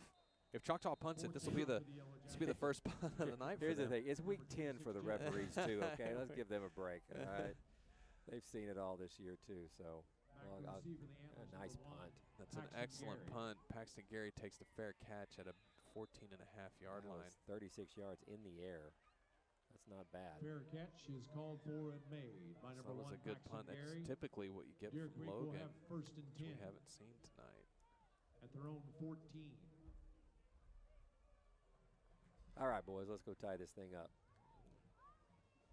You know, and last week too, Rick, the bands for Putnam City West I heard and you Deer Creek they were going back and forth. They were. What were they playing? I was trying to remember what song it was, but it just went back and forth for like 10 minutes. We're not going to take it. It was Twisted Sister. It's Twisted Sister. That's right. I remember that now. And I just remember you're like, I couldn't believe it. You don't hear that every day in you high don't. School football. No, and they just kept going. So Huska right there is just a little bit ahead of his receiver. Randy Childers. Yep. Childers' hand his mitts on it, you know, and if we were coaching on the sideline, it'd be like, hey, you had your hands on the ball, you got to make a catch. Your hands could catch it. I mean, your hands could touch it. Huska probably let him just a little bit too much there. Good effort, though. Good effort. Laid out on the turf there trying to catch it. So 2nd down, 10 yards to go. We got a lone receiver to the right there. It's T.J. Carter on the ball, and he is met at the line of scrimmage. So both teams are really playing the run defending defense. the run pretty well. It's pretty great. Great job by both teams on that. You are correct. The interior especially, maybe not on the flanks. But right. You know, Burright tonight has done a bit more rotating through the wide receiver spot than he has the past few weeks as well. Maybe because he's being utilized more on defense. And he's getting healthier. That's got to be probably part of the problem. I mean, not part of the reasons as well, is because he's. So we got another stop of play here on the officials. No, is it 3rd down? It should be 3rd down. Hey, barter for 2nd down. Maybe we could talk him into 2nd down. Offer him some red Gatorade. So 3rd down and 10. They're looking at the scoreboard like it's like something's. Oh, maybe it's the game clock. The 25-second clock wasn't going. Oh, I guess that could be still not going. It's not moving. Maybe they were. So all right, here we go. Referee there sees what he likes there. Everything is. Oh, they were changing the game time left there. Third down, 10 yards to go. Back to action. Who's going to find Paxton Gary? He's got room to makes a move, and he's going to have the first down plus a little extra. Pass is complete to number 1, Paxton Gary. At first I thought, no, kid, get up the field, because he kind of slowed down, but it turned out he made it work for him. He made him miss, and he got up the field even more. Knew what he was doing. That's a good senior. Yeah. Understanding what the down and distance was and getting that first down. So that's that experience level right there. So Huska was on the money with that pass. We haven't seen Big Axel Welch make any catches here. I know he's got that cast on his arm, but he's huge. Right. TJ Carter just runs into a wall. Yeah, the entire defense slanted to their left. DJ Carter with the carry. The defensive linemen and the linebackers looked like they were all on a field stunt of some sort. That means they were going towards the open side of the field. 12, and that's happened to be where we had the play call. So Sumlin. we ran into a brick wall there. Loss of 1 on the play, second down and 11. He didn't even make it back to the line of scrimmage. I mean, there was just nowhere to go on that play. Yeah, and your linemen can't do anything about that. There's just no leverage on them. You can continue to push them, but there's no gaps for TJ to be able to cut back up into. So Huska again on the pass. This time he finds Will Michael. Huska's pass nice pass. And that's what I was talking about a minute ago. You tackle the hitch route. You don't try to cover it. Let him catch it, knock him down for 2 or 3 yards. That's not going to hurt you. Got a flag in the backfield again here. Flag on the play. Personal foul. Roughing, okay. Okay, we'll take that. Roughing the passer. So that'll be a first down for us. So it would have been 3rd and about 7. Right. But after this, it'll be first down and 10. Should be a significant penalty. Is coming off the field. I think we're going into. No, I think maybe he's checking with the coach. Yes, he is. They're taking Axel out. Nope, he's going back. No. Okay. Yeah. We'll just wait until they get lined up, and then we'll tell you who's out there, folks. How's we will that? tell you what you can see on the screen. We got Parker Johnson, Will Michael, Paxton Gary, and Jared Burright as wide receiver, and in the backfield is TJ. There you go. That's who you got. And Gavin Huska will take the snap. Gary's going in motion to the right. Let's see what we have here. A little throwback to Parker Johnson. And he's got his wide man open. Wow. And it's Come a on, foot Mark. race. Go score. He's He's going to get in there. Touchdown. All right. So Parker Heck of a Johnson, play. who had one go off his fingertips earlier in about the same part of the field, gets into the end zone. Great call. Great call by Coach Paul, the offensive coordinator. Sprint out to the right and throw it back to the left. You had Parker Johnson slip wide open on the drag route. Nobody was there. They were chasing him because they went, uh-oh. And then, boy, 41's got some wheels. He outran him and just completely left him in his dust and scored the big touchdown. Let's see if we get this on some instant replay here. Another little bit of a crazy snap there, but ball down, toe to leather, extra point, good. Here's the replay. Catches the ball in the middle of the field, and he's got some speed there. Look at him. Touchdown. It's an excellent play call and effort from Huska to Johnson. Junior, 6'3", 205, and can run. And just like that, ball game tied. That's right. It's been kind of the tale of 2 quarters. First quarter, Choctaw looked like they had looked like it was going to be a long night for the Antlers. Right, and now we have found a couple. And it all goes back to Dylan Beers and just giving us that little spark. Yes. And everybody kind of picked up on it, and look what's happened. We've had 2 big plays for touchdowns, and our kids are bouncing around over there, and Choctaw's going, what happened? What happened? And Huska's Gavin has had two balls that have been right on the money, and both of them. Well, he's had more than that, but he's thrown the ball down the field really well tonight. Yes, he has. Every ball down the field has been a ball that his receivers can catch. That's right. I mean, in the 2 of them went for touchdowns. He's and we're throwing the short routes, a lot of the short routes, and that's kind of setting up those deeper routes that they've been able to score on. So it's been a great job of mixing it up there. So we're tied up 14-14. Logan Ward in to kick the ball off here. We'll see what they do this time. They sort of kind of onside kicked, but not really on the last one. But it wasn't a deep pooch either. And Logan can get the ball to the end zone if he wanted to. We've seen him do that all year long. He's been able to just blast it out, All right. So they're going to get to, oh, we have a loose ball, or are we going to call it down? Guys dove in there like there was a fumble. But with the return to the Yellow Jackets. Looks like Choctaw will keep possession. Tackle made by number 4. So Angelo on Clark, and number 23, Jacob Johnson. So Del City has extended their lead over Stillwater in a battle for the district championship, I guess. Okay. 14-6. 14-6 now. So if you got 8 points, did they go for 2 or get a safety? What do you think? That's a good point. I wonder what. Well, you remember when Del City was here, they didn't. Did they have a really good kicker, or did they go for it a lot? Maybe I think they went for it a lot. I think they had right. that crazy. Yeah, they had the extra weird point formation. That may have been.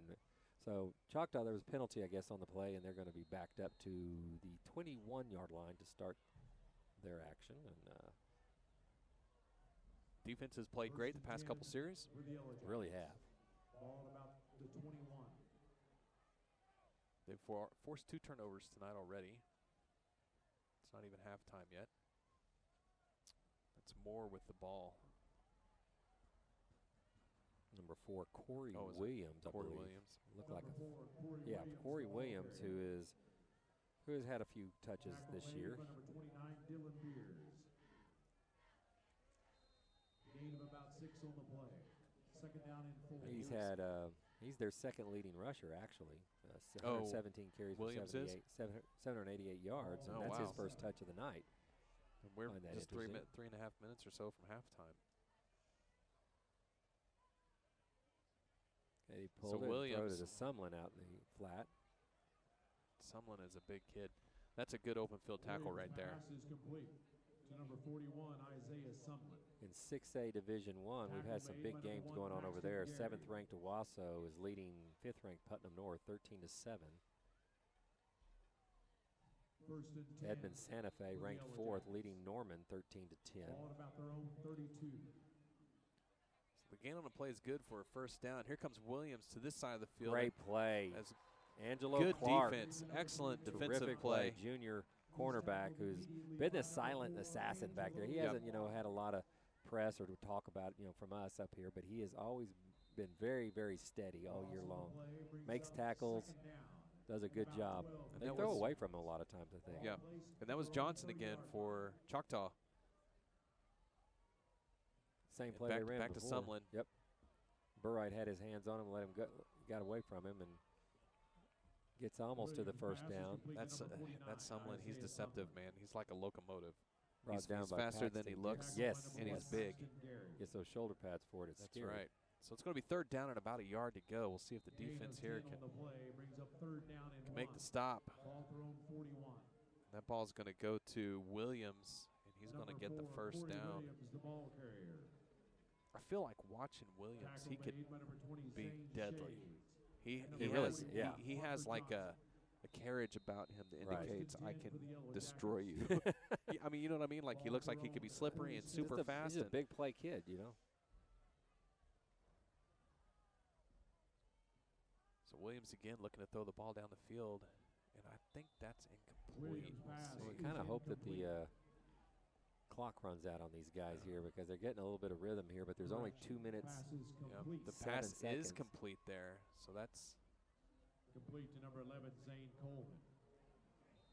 It's going to be good for a first down, 10 yards to go. 2 minutes, 7 seconds left in the second quarter. Deer Creek scored 14 unanswered. And Williams' pass just a little bit out intended out for front of number 3 for Johnson again. I'm telling you, he's looking for Johnson almost every single time. Their quarterbacks tend to get security blankets, guys that they really trust, and they know that if they throw it close, that he's got a shot to catch it. And I think Johnson is definitely Williams' little security blanket out there. He likes going to him. And Williams, I think, based on his play tonight, deserves that. He's been very consistent, catches everything that's come his way that he can. So here goes Williams right through the middle.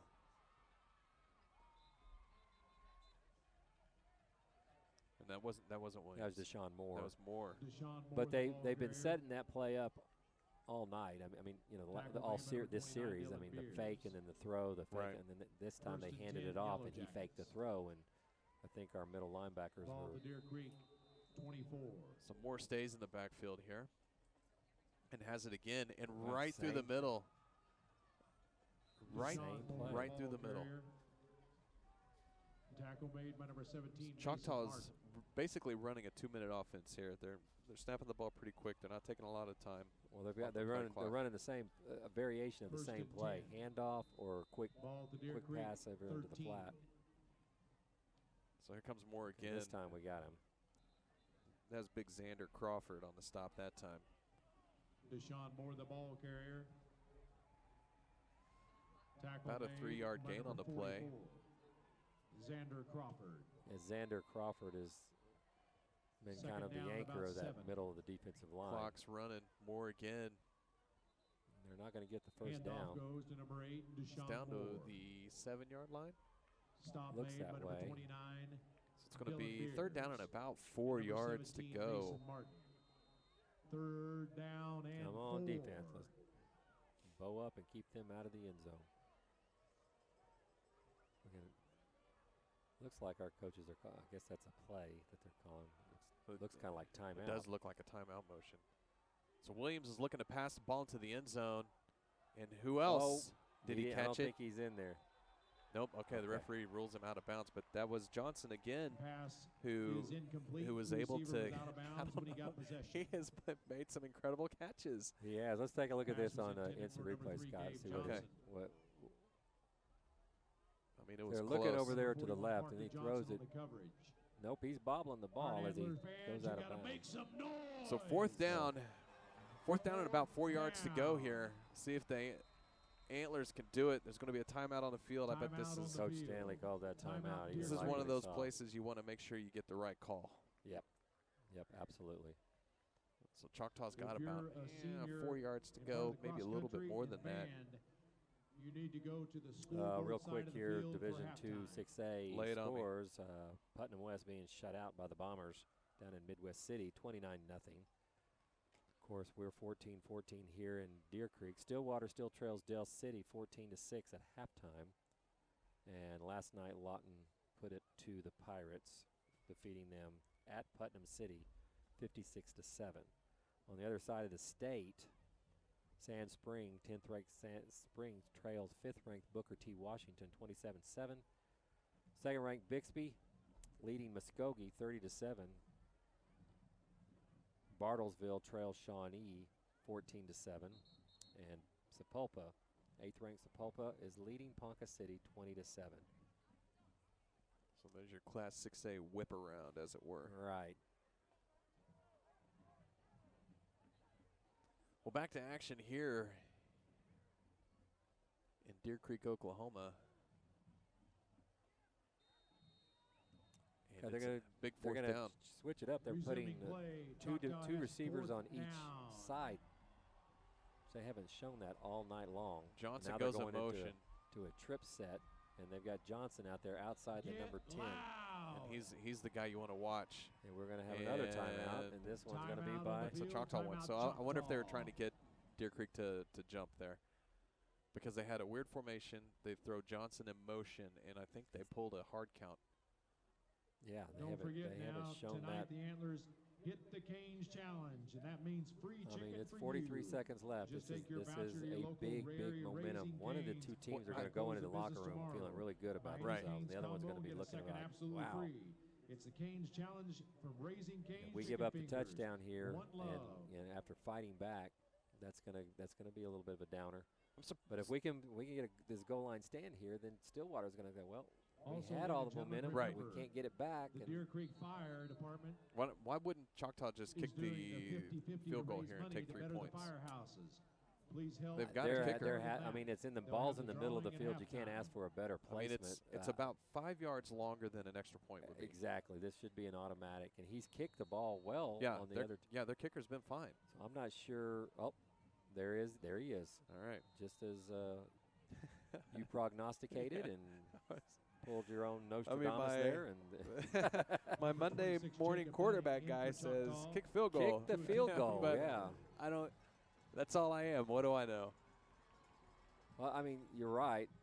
It looks like he got it. Looks like he did, and it's through. 24-yard field goal is good. So that's kind of a mini victory for the Antlers in that we didn't give up the 7. So that was Dunning on the 3 points there for the Yellow Jackets. But good job for the defense. Choctaw went to sort of that hurry up, quick offense. Yeah, kind of got us on our Yep. on our heels Yep. a little bit, and But we knuckled it down and kept them out of the end zone there. So that was a good job. Yeah, so I think we carry a little bit of the. I mean, we didn't lose the momentum. Let's put it that way. No. Got to feel good about No. yourself. So, all right, good deal, boys. 38 seconds left.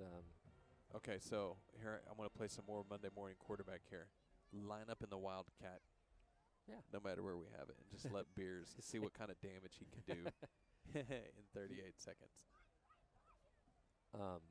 You know, Choctaw looked at the film all, from last week, and they're like, Right. okay.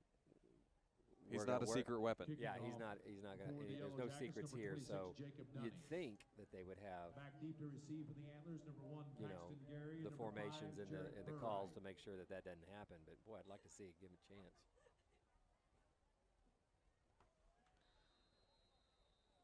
All right, here we go with all the weird kickoff stuff that we have to do these days.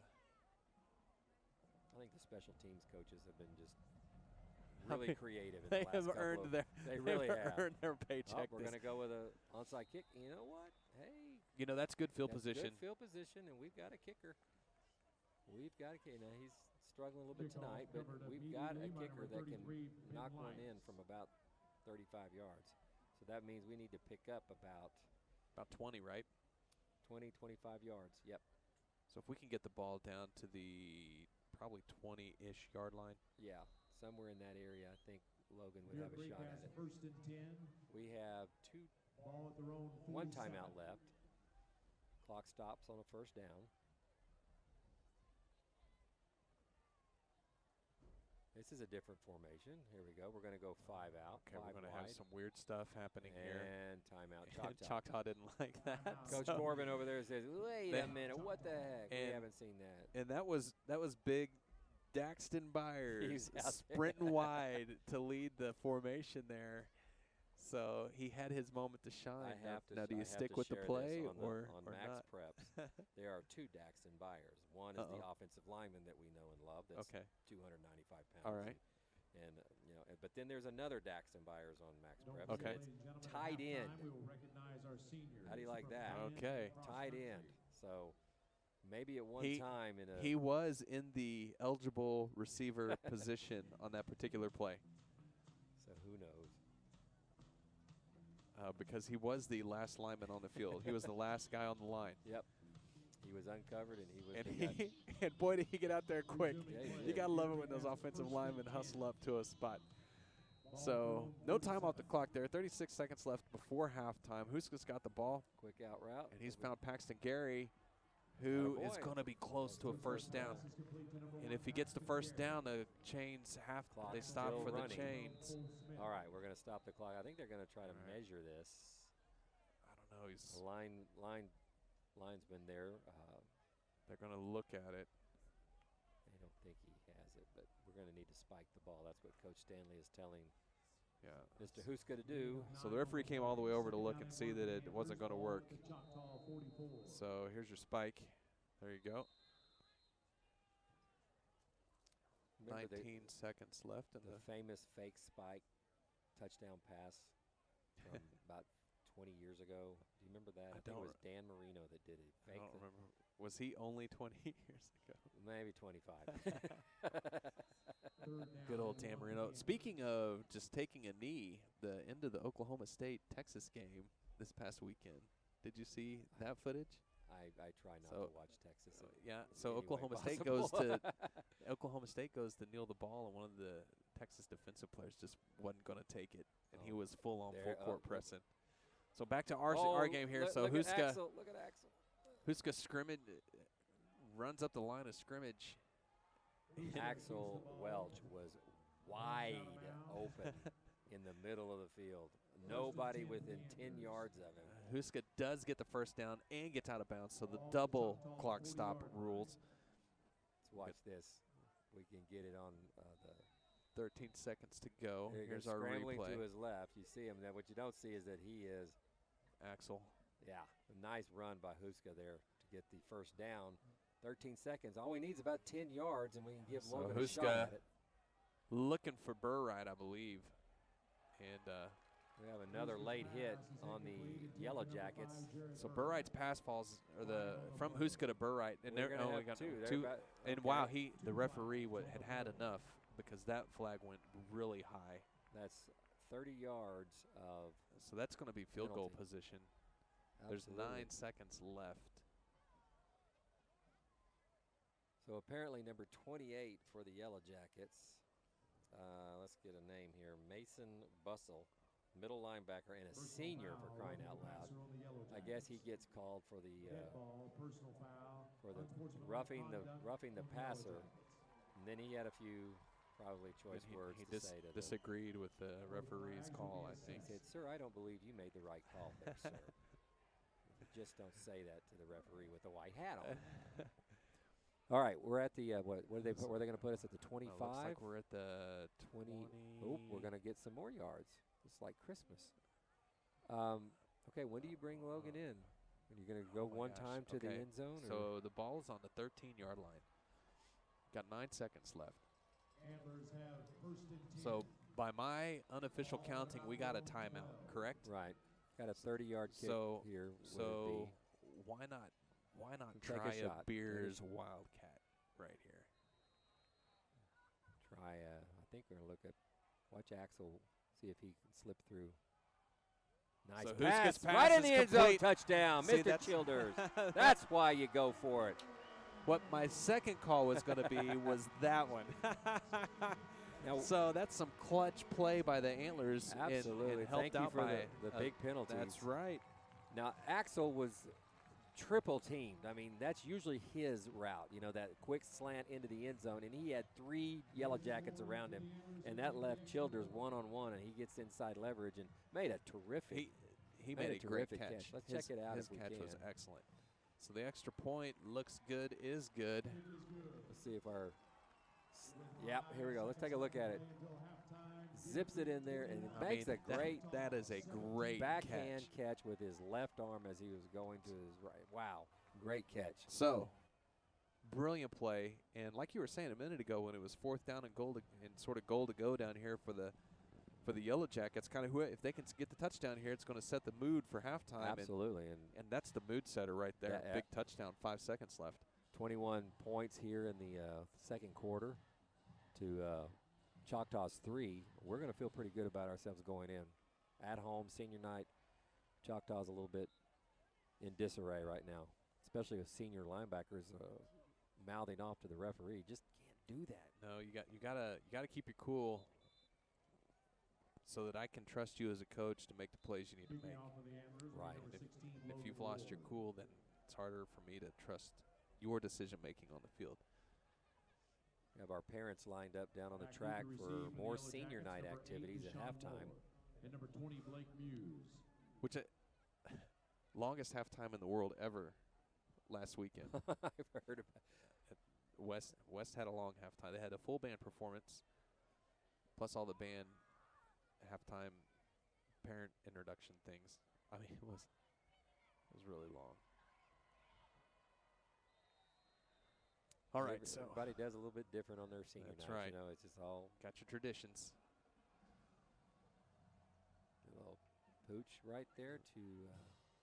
He's going to return it, number 13. And if we play it right, that's going to run us Christopher out of Parker.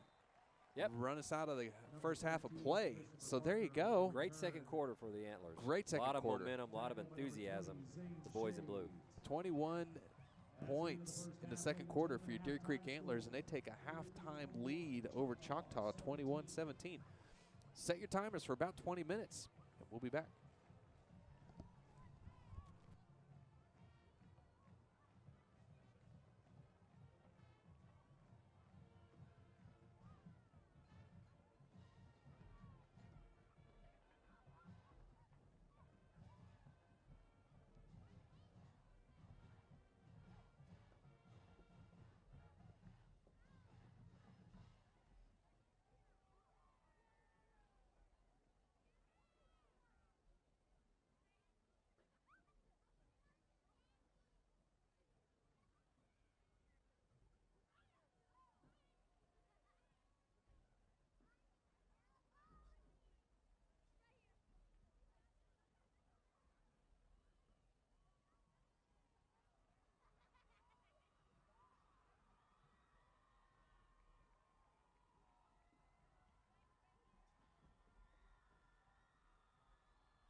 ladies and gentlemen. Once again, we thank you for being here tonight as we recognize our 2019 seniors. Before the game, we introduced our senior student athletic trainers, football managers, football players, palm, and cheer. At this time, we will recognize our seniors from band and cross country. We will introduce our seniors from band first. Our first senior is Sarah Blackwell. Sarah's parents are Jonathan and Kendra. Sarah's best memory at Deer Creek is the band trip to Disney World her sophomore year. The people that have inspired her most is her mixed martial arts coaches because they've helped her open up, showed her she can accomplish anything with hard work, and they're her second family. Our next senior is Brandon Buxton. Brandon's parents are Brent and Edna. Brandon's best memory at Deer Creek is the time he played rock band at a friend's house where they created 12. The people that have inspired him most are his parents because they have shown him a lot about life and inspired him to pursue music and programming.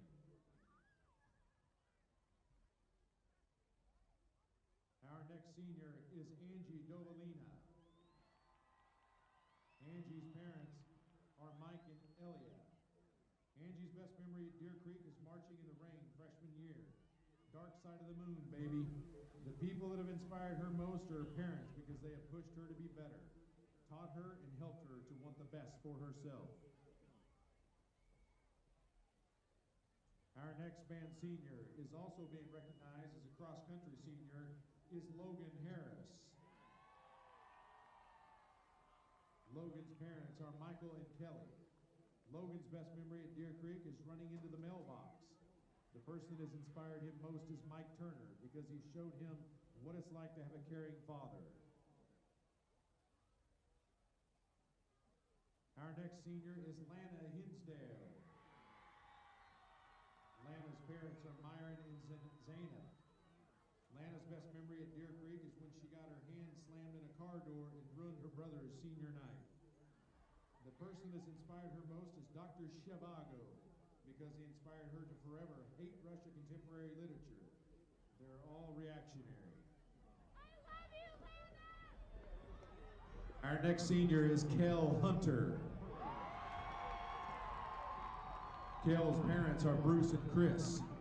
Kel's best memory at Deer Creek is winning first place at Tiger Palooza. The people that have inspired him most are his parents because they're always with him no matter what path he takes. Our next senior is Chase Kluwer. Chase's parents are Chris and Kendall. Chase's best memory at Deer Creek is laughing at the alligator. The person that has inspired him most is Bird because his music makes you soar. Our next senior is Hannah Koenig.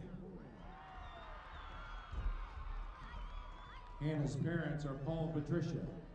Hannah's best memory at Deer Creek is marching in the rain her freshman year.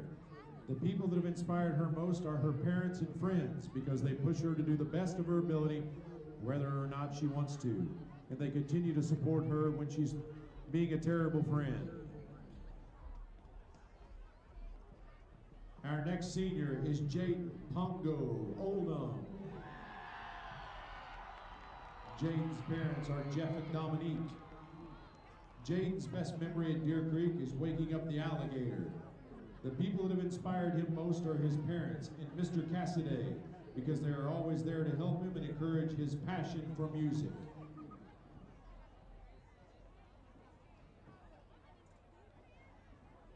Our next senior is Benjamin Rodriguez. Benjamin's parents are Roy and Chrissy. Benjamin's best memory at Deer Creek is that time sophomore year when he went out with the boys and there ended up being one less mailbox in the world.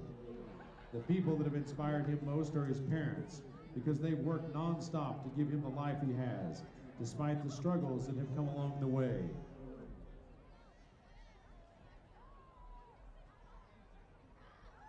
Our next senior is Jared Sachs. Jared's parents are Kelly and Andy.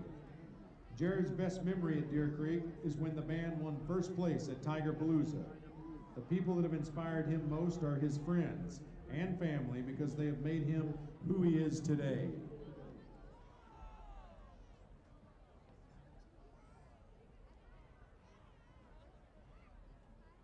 Our next senior is Logan Scott. Logan's parents are Rick and Denise. Logan enjoys band, baseball, and taking his dog on runs. The person that has inspired him most is his grandpa, because he is a strong role model, follow for his Christian beliefs, is kind to everyone, and has inspired him to be an engineer through his ingenuity.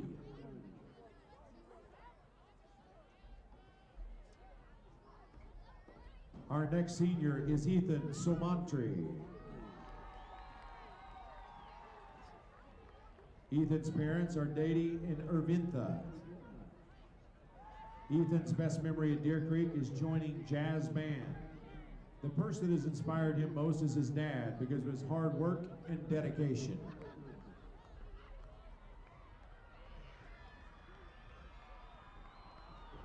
Our next senior is Kieran Sowerby. Kieran's parents are Donna and Mark. Kieran's best memory at Deer Creek is anything and everything band related. The people that have inspired him most is the people in band because they've inspired him to be the best he can be, given him an amazing 4 years worth of memories and friends, and a place to call home and a group of individuals he can call family. Our next senior is Sarah Stell. Sarah's mom is Gina. Sarah's best memory at Deer Creek is when her car wouldn't start after a Saturday rehearsal, and her 3 band directors came to her rescue by jump-starting her car in the packed parking lot. The person that has inspired her most is her mom because she's always been there for her and supported her through everything she's done. She's taught her not to care what others think, and most of all, it's okay to be herself. Our next senior is Ethan Warren. Ethan's parents are Sharice and Steve. Ethan's best memory at Deer Creek is collectively deciding the alligator was a hallucination. The person that has inspired him most is Christian Lindbergh, the trombonist, because his foremost concern was his dream and the perfection of his craft. Our last band senior is Avery Watson. Avery's parents are Glenn and Kayla. Avery's best memory at Deer Creek is doing a secret handshake with the whole color guard on her last game performance. The people that have inspired her most are her parents because they supported her and encouraged her to work hard and invest in people.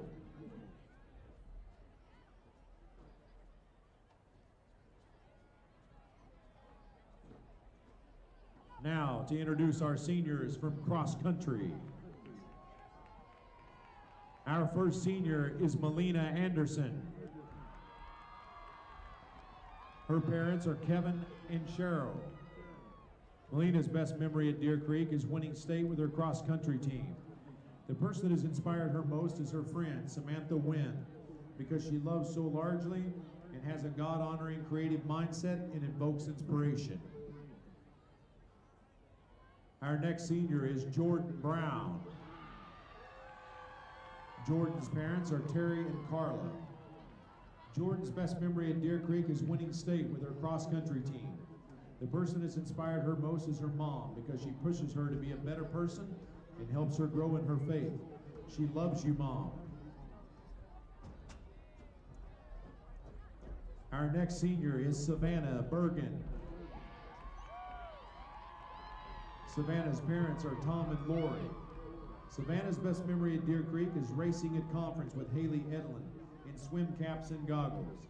The people that have inspired her most is the whole cross-country team for inspiring her to be herself and cherishing every little moment. Our next senior is Stephen Clark. Stephen's parents are Steve and Chris. Stephen's best memory at Deer Creek is winning the state cross-country meet with his team. The person that has inspired him most is his dad because of his love for the Lord and family. as well as the lessons he's taught him throughout his life. Our next senior is Haley Edlin. Haley's parents are Mike and Jennifer. Haley's best memory at Deer Creek is winning state with her cross-country team.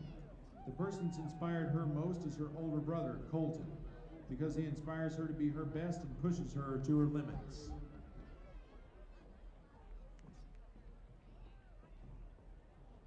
Our next senior is Avery Hanna.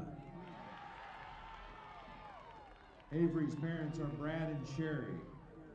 Avery's best memory at Deer Creek is getting a second family with his cross-country team. The person that inspires him the most is his dad, because all aspects of his life reflect God.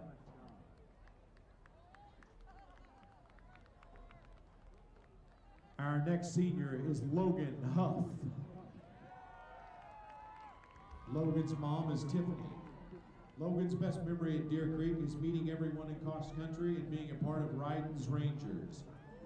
The person that has inspired him most is his dad, because he was a well-liked and respected man in his work and personal life.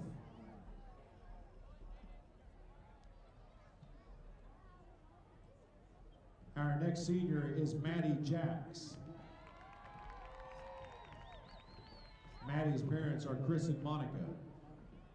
Maddie's best memory at Deer Creek is running with and being a part of the cross-country team. The person that has inspired her most is her mom, because she always encourages her to be better. Our next senior is Dalton Catter. Dalton's parents are Kendra and Kelly. Dalton's best memory at Deer Creek is when Coach Lyons wouldn't let JD and him drive the golf cart, so they pushed it away without him noticing. The person that has inspired him most is Stephen Clark, because he's been a role model for everyone on the team by giving 110% in everything he does, being a genuinely nice person to everybody, and staying strong in his faith, which is something Dalton strives to be more like. Our next senior is Brooks Lambert. Brooks' parents are Chris and Wendy. Brooks' favorite memory at Deer Creek is winning the Battle of the Sexes Assembly freshman year. The person that's inspired him most is his mom, because in all the good and bad times, she pushes him to do his best. Our next senior is McGuire Soul. McGuire's parents are Brian, Jessica, and Laura. McGuire's best memory at Deer Creek is winning state with his cross-country team. The person who's inspired him most is Coach Floyd, because he's always been there for him and taught him about life. He taught him it's okay to be himself and be different.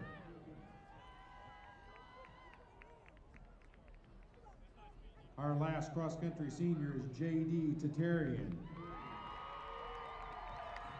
J.D.'s parents are Mark and Terry.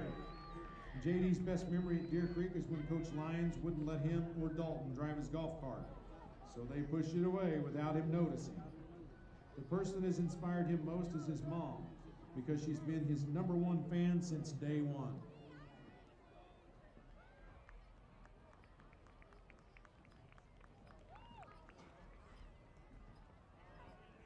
Ladies and gentlemen, also by way of information, this past Saturday, the girls and boys cross-country teams made history.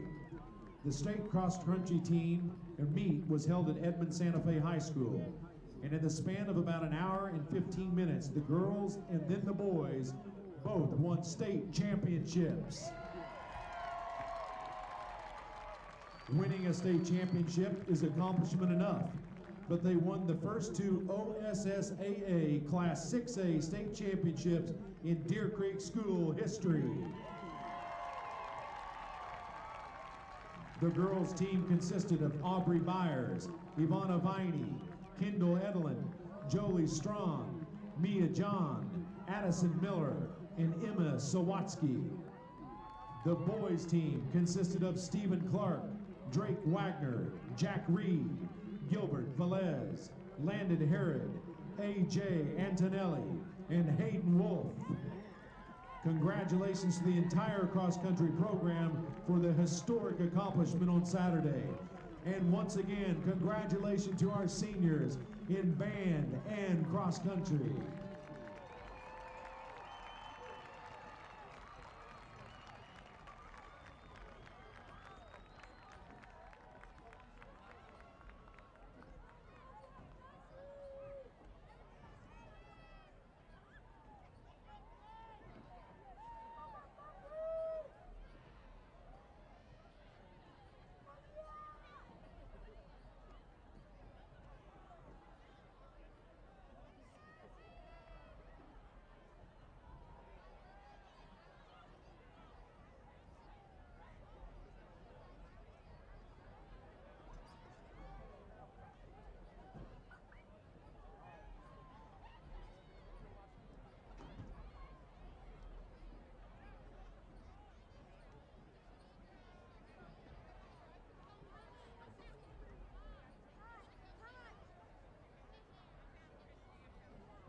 Number 8, Deshaun Moore. Yeah, Moore was great. He had a really good first quarter.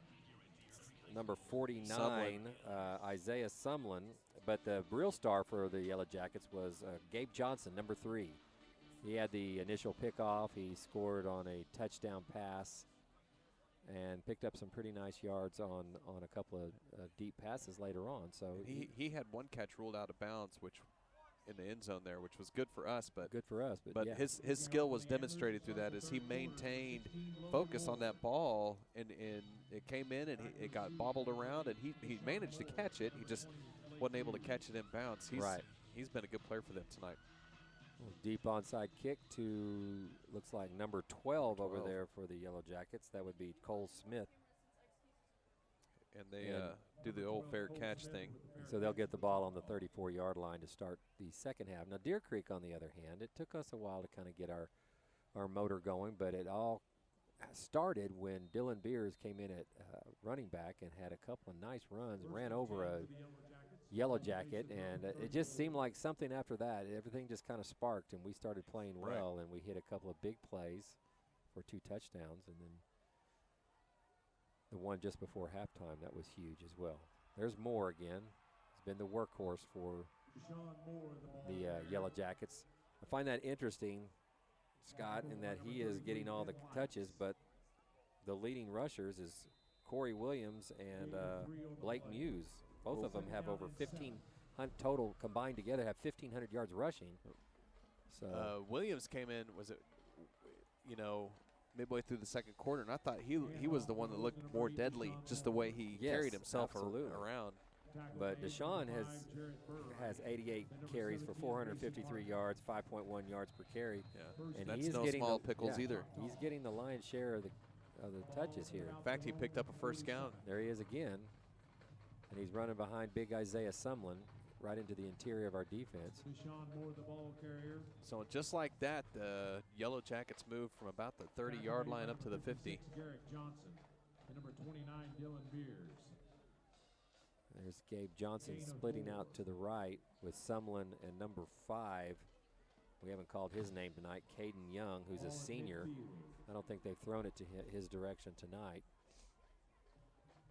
No, but keep your eye on Johnson on the bottom of your screen. There's Moore again. Great play. Who's that brought him in from behind? Got a late flag coming in as well. He's tackled by number 44. So you got to wonder if this may be a holding call here. Because it wasn't necessarily thrown after the play. Right.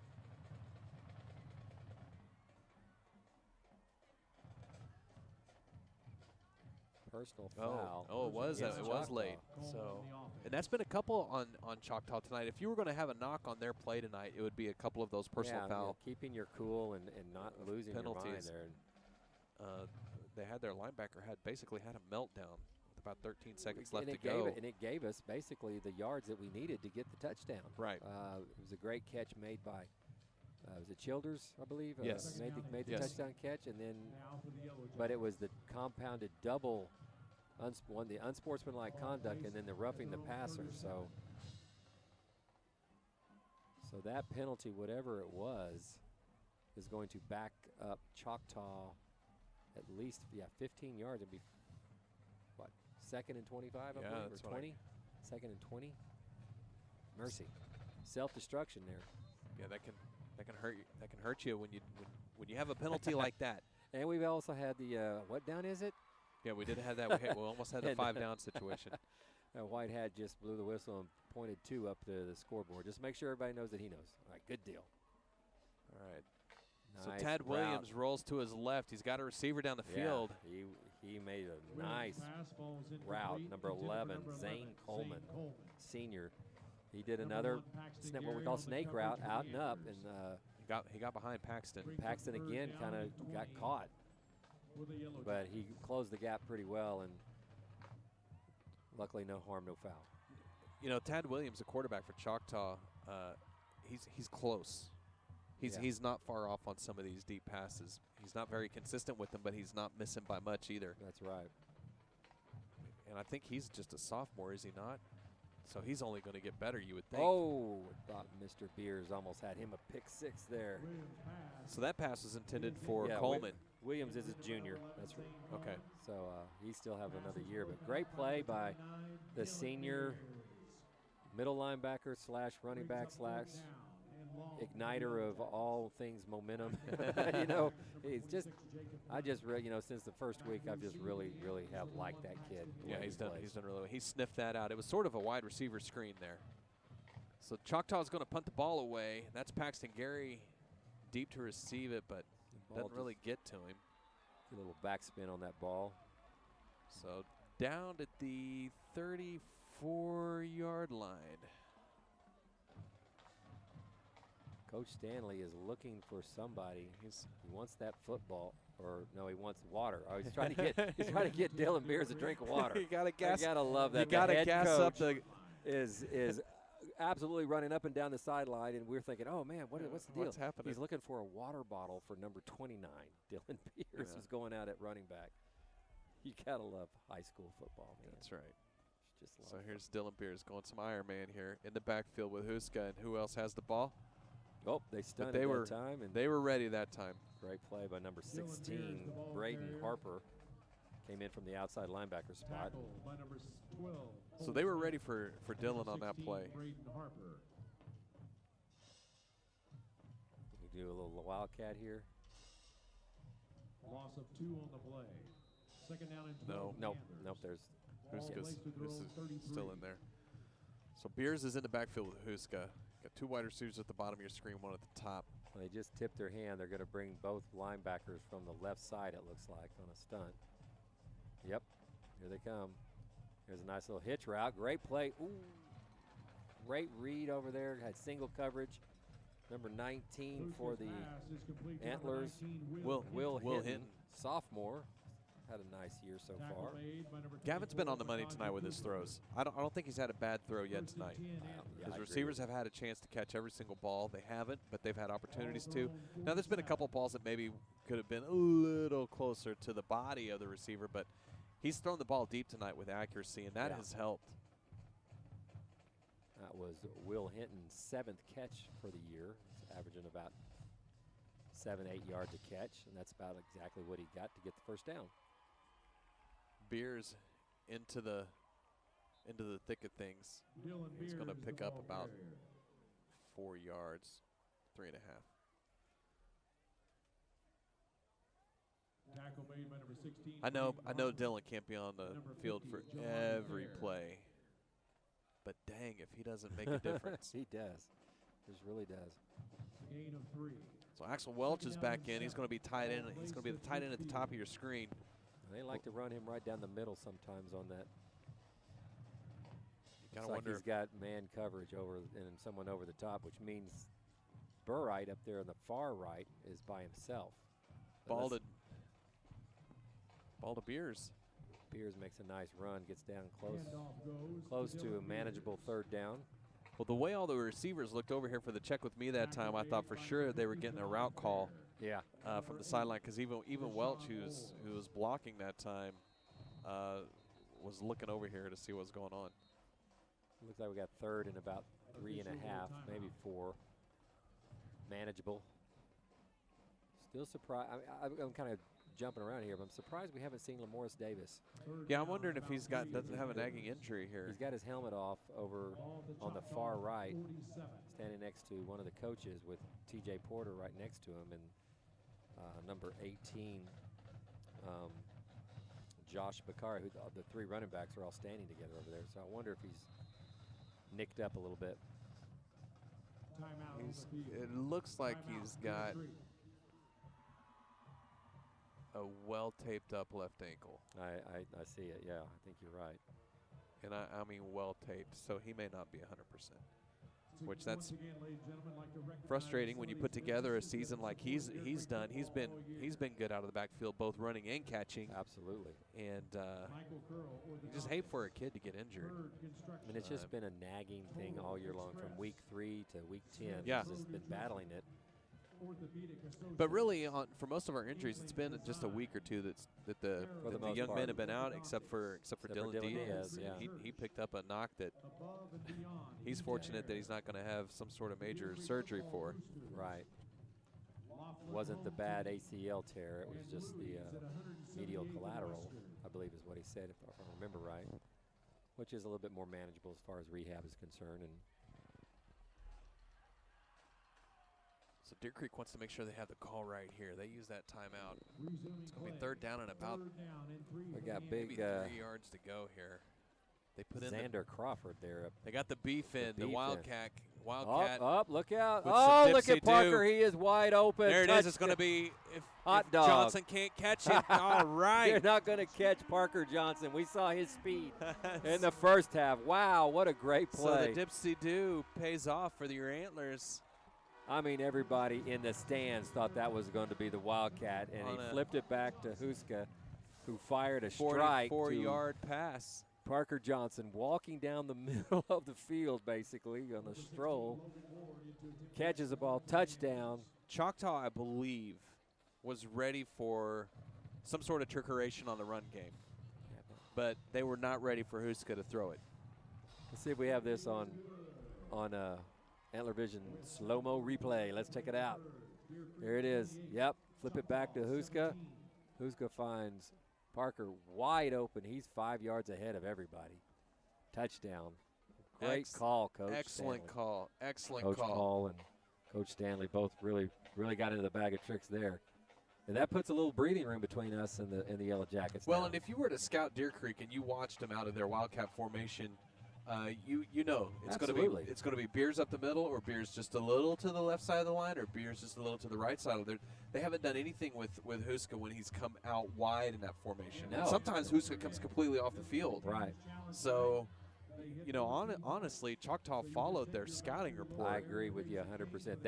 That's what you do in preparation, and what coaches do. You go, okay, we need to scout ourselves. What are teams going to be doing to line up against us on these certain sets and certain plays? And you try to find something that's counter to that. And that was a perfect example of, it wasn't necessarily – Choctaw just got fooled. They were in the right place, but they just got fooled. And great coaching, great call, perfect timing, and great execution. I was talking with a friend of mine the other day, and she's been going to a lot of high school football this year because of somebody that she knows that's having a very successful year, but she doesn't understand a lot of football. So Sure. we actually in my office we're trying to I'll explain it from the fans' point of view, and basically what I told her was the offense is trying to use deception any chance they get against the defense. Right. And deception right there paid off perfect. When I used to coach wide receivers, I always would try to drill it into their head, hey, you are a salesman. You need to sell something that you're not doing every single play. In other words, if you're run blocking, you need to look like you're going out on a pass. If you're running a pass route, you need to look like you're running it somewhere different than where you want to end up. Right. I mean, all those things. It's a little It's deceptive. head, it's body, it's everything. It's not just running up the field. So here comes Choctaw again. Oh, nice hit by Dylan. Right. Peters. Right Look at up. Stood up Deshaun Moore right there at the line of scrimmage. Moore had no place to go, and it looked like he was going to have a quick change of direction and find a gap, but man, the defense was just closed all those lanes. Ball the Choctaw 39. So it comes Moore again, and I mean, just right into the Moore, the ball carrier. We got a little right into the meat. extracurricular. There's Parker Johnson coming up with his hands up. I didn't do anything. Not Love me. it. I didn't do it second, I think was what he was maybe. Right. He's still probably feeling a lot of adrenaline on that Big touchdown. big touchdown. Yeah, he's had 2 of them now, so he's having the Yeah, he's having a good game night. of his life right here. 2 long touchdown passes too. Nice job for the junior, 6'3", 205 pounds on senior night. 3rd down, 7. Let's call it 7. Maybe a long 6. It's been a steady diet of Moore this half. Yep.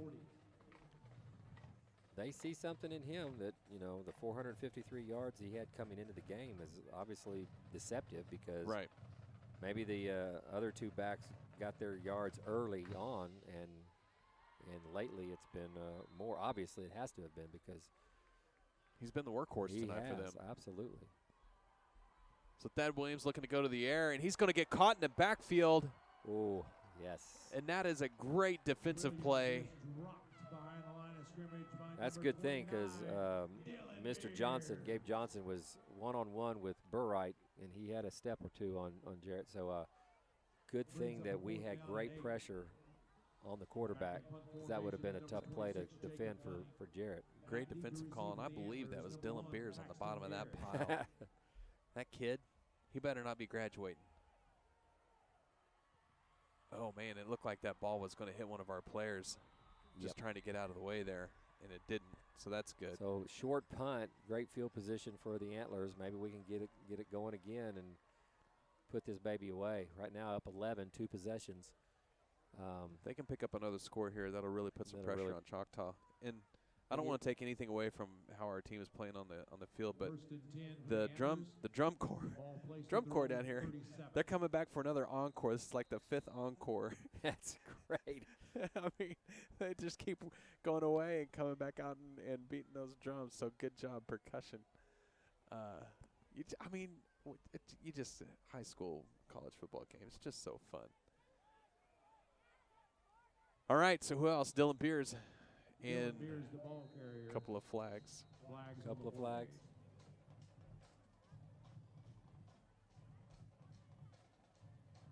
Yeah, it's going to be holding. Flags came into that area. Bummer. So we're going to negate a nice little run. Yeah, from it's good effort. Let's show it here on. Got it on replay here. So Beers off, and Beers off and gas him up. He has spent a lot of energy tonight. I tell you, that drum corps has got the whole student sections bobbing up and down, having a good time. That's what's so fun about high school football. Oh, it's great. So Huska, again, on the money with his passing. And Will Big Michael. That's Axel Welch. That's Axel Welch. The big man. Good catch for him, and they gained back a huge chunk of the yardage they lost on the penalty there. Nice pass and nice catch and run by the big senior, who was a quarterback when he was a freshman. Take a look at it here on the replay. Here he goes coming out to the out. Gets a lot of yards after the catch. Yeah, nice play. That was great. All right, so back to live action. We've got Huska getting a check with me.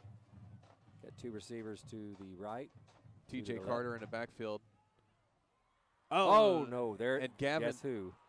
Johnson intercepts the ball for Choctaw. Second interception. And he's gonna oof. Here comes the shoving match into the end zone. He may make it all the way in. Wow. And no indication yet. There. I don't understand the hesitation. I don't either. There's when they had the first big scrum right there, you need to blow the whistle. But he kept moving the pile though, right? Well, once everybody starts pushing from behind, then it becomes kind of a rugby thing, and that's not what football has been about for years. You could not aid the runner in the but now that's kind of become coming back. Yeah, it's kind of the thing to do now. That was not a good throw from Gavin.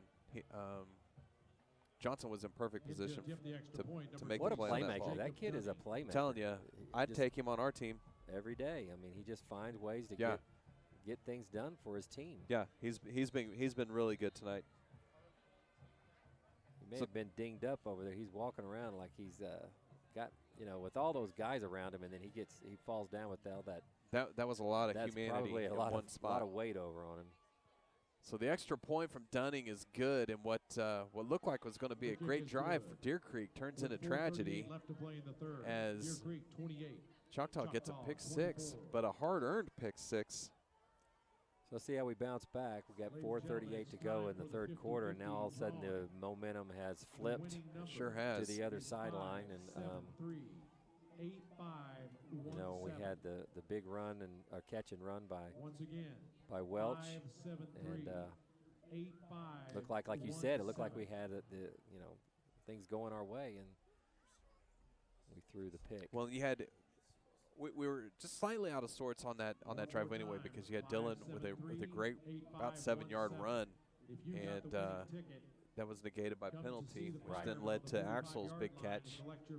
Looked like we had recovered from him, but then boom, there. But I don't know that Gavin should have thrown that particular ball. Johnson was right there. He's made had a great couple. play. He's had 2 or 3 tonight that have been not the best decisions, and like I said, he's a sophomore. He's learning as much what not to do as he is what to do. So he's made a lot more good decisions. Good decisions, absolutely. So here we go with the kickoff after the touchdown on the interception.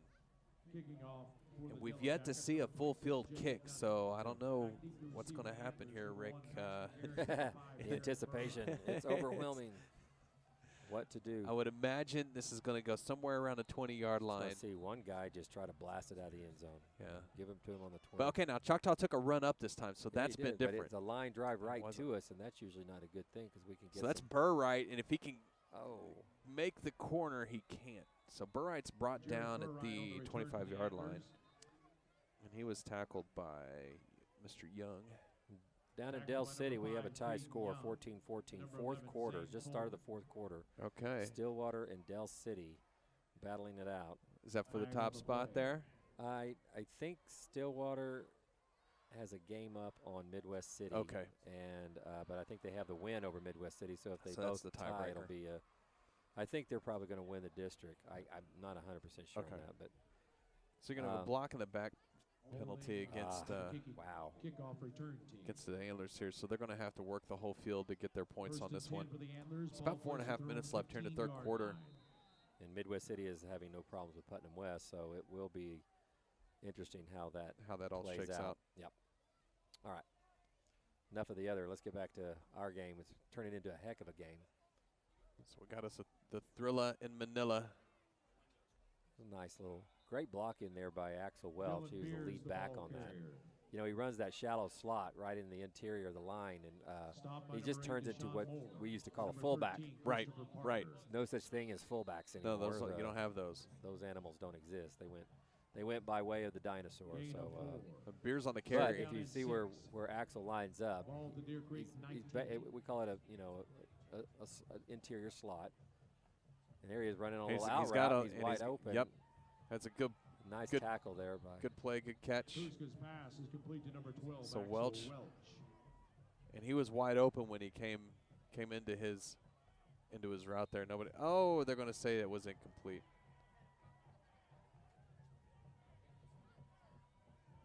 Okay. I thought he caught it. I thought he caught it and ran.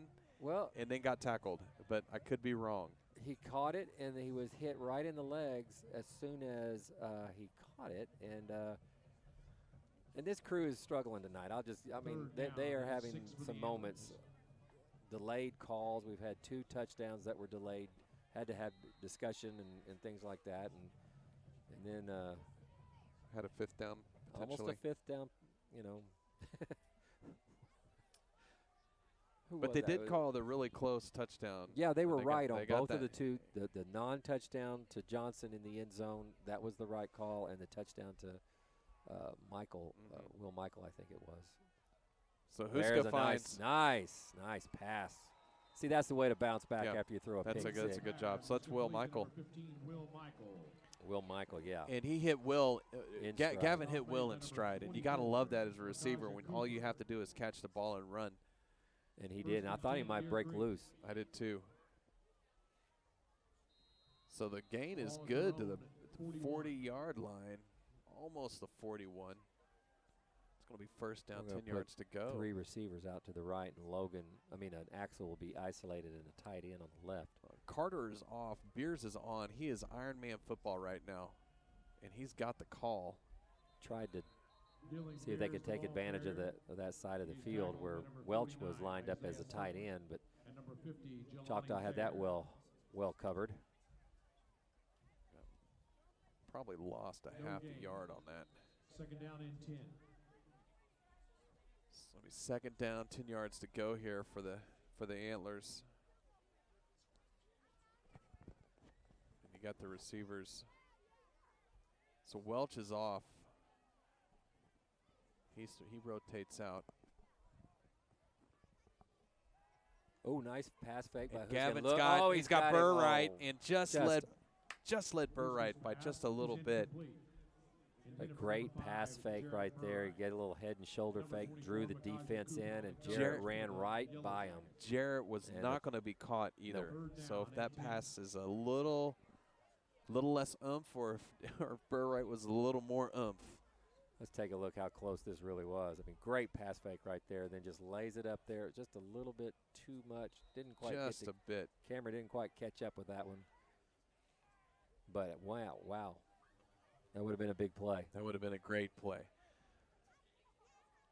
So again, Huska in trouble. Oh, I thought he was gonna throw number it. 16 for the Yellow Jackets. Braden Harper. That's so both teams get their first sacks of the night here in the third quarter. I thought Huska probably could have tossed that one away. I don't think it matters too much in the grand scheme of things, but that's going to be a loss of about 3 on the play. So here we go with Logan Ward. His first 2 punts of the game. Now we watched him at halftime, and he looked good. He looked like the Logan we've seen all year. At so halftime hopefully he he'll was bust one of those now. Bobbled a snap here. There we go. Oh, there we go. There we go. There's the howitzer leg. Yes. All the way back to the 10-yard line. And Johnson's going to try and return it. 53-yard kick in the air. We've got penalty flags going everywhere. Whatever happened, everybody saw it. So. Well, the back judge, the line, I don't know why the line judge threw it. I mean, he just standing at the 35 and threw it all the way to the 22. So. Like I said, this crew, it's their 10th week as well. You know, they're all standing by their flag. This is where my flag landed. I'm going to stand by it. I've got that. You've got this. But whatever grievance it was, they all. I think it's all against Choctaw because our guys are celebrating. So we're going to have a personal foul. Looks like. Yep. Wow. What does that mean? Personal foul, and then he did a little. Is that a like he threw a punch? I don't know. It's like looked like personal foul fist bump was sort of the motion he made. He kind of did the. Yeah, I wonder what that fist was. To palm or something. Now he's going to go over and tell Coach Corbin what all's going on. I mean, everybody saw it because all the officials saw it. So whatever it was, they all caught it. Right. And it's not often that you see every official throw a flag on that one. And there was a lot of yellow on the field. That's exactly what they somebody did something they weren't supposed to do. Yeah.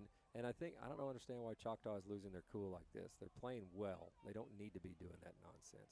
There's number 4. So that's Corey Williams, I think. Yeah, Corey Williams, who is the leading rusher. And or I tell you, to me, he looks more dangerous. He really looked good there, didn't he? Yeah. Like it looks like he's just sort of cruising around until he has an opportunity to just turn on the jets. Penalty on him. So we're going to holding this time. There you go. Maybe that's why it looked like he was on the cruise. So Choctaw is really shooting themselves in the foot here. After bringing the game back to within 4 on the pick 6, they have not maintained.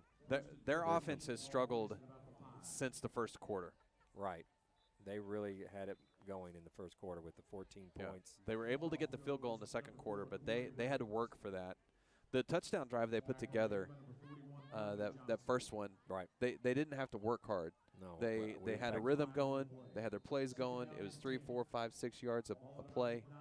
And then since then, though, they've had to work for everything. So it comes second down. Here goes Williams again. Corey Williams again. Yeah, I agree with you 100. The kid looks He like looks he's like got some bounce in his step, Yes.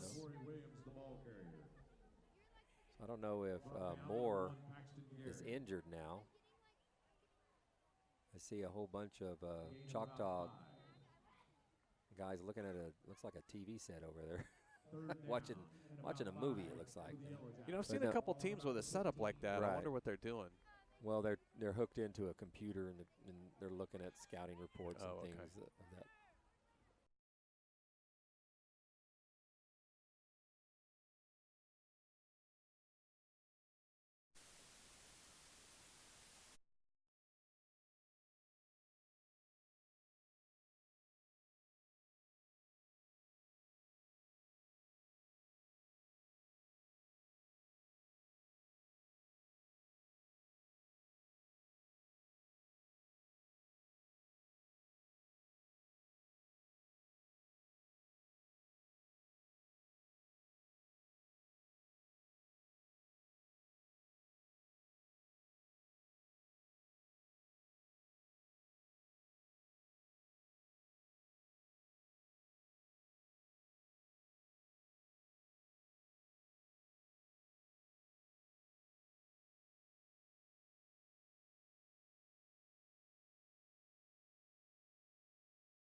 So penalty flags again on the play. Deer Creek again. Big third down. And Do they look has Choctaw stopped? Do the officials look like that school teacher that's lost control of the playground? You know, there's been a couple things tonight where they just they've struggled a little bit. Yeah. And I get that. You and I have coached a lot of stuff, and we know that, we know referees sometimes have good nights and sometimes have bad nights, and just like we have some good nights coaching and bad nights coaching. I mean, absolutely. But there's been a couple things tonight that have been a little bit more out of the ordinary that we just haven't seen a lot of this season. Yeah. Scott, we understand we've had some technical difficulties, but we're back. I'm glad to be back. We hope we've got all these little gremlins out of the system, and we're glad you're still sticking with us here on Antler Vision. The score is 28-24, 11:09 left to go in the game, and Scott's been saying such great things, and you missed it all. I'm just sad. That is the golden voice of the Antler football. So golden.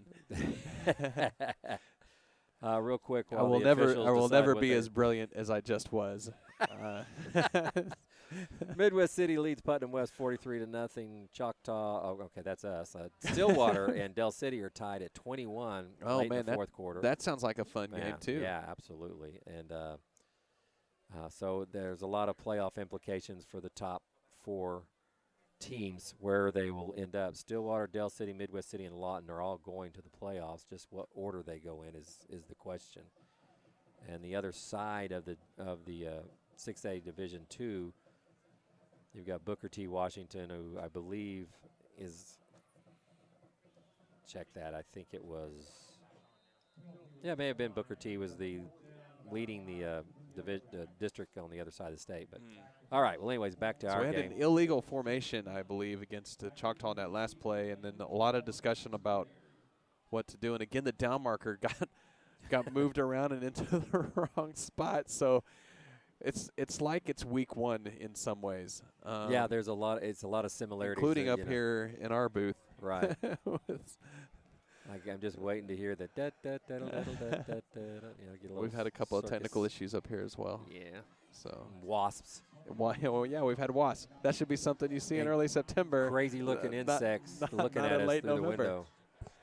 So Yeah, I had to knock that thing away too. Yeah, it has been an interesting night to say the least. it's the way you want to end it, I suppose. That's right. So here we go. Here we go. Offensive series right here. If we can hang a touchdown We on the got board. Beers back in the backfield. Yep, he's kind of taken over from T.J. Carter. Yeah. You know it's the last game of the year, so why not do the things that you think will help your team the most? You don't have to worry about recovery. You don't have to worry about future, future weeks of wear and tear. Right. You got one night. One night. That's exactly right. One night. One shining moment. Oh, I'm sorry. Brought a little basketball into that. But, yeah, I mean, I think Dylan would like to have that decision back because if he had cut to his left instead of bouncing it to the right, he may have run a little bit further. He had a good blocker right there. Yeah, he did, and he was blocking him away, and Dylan bounced out to where his blocker was blocking the guy, and he brought him down. Second and about 11.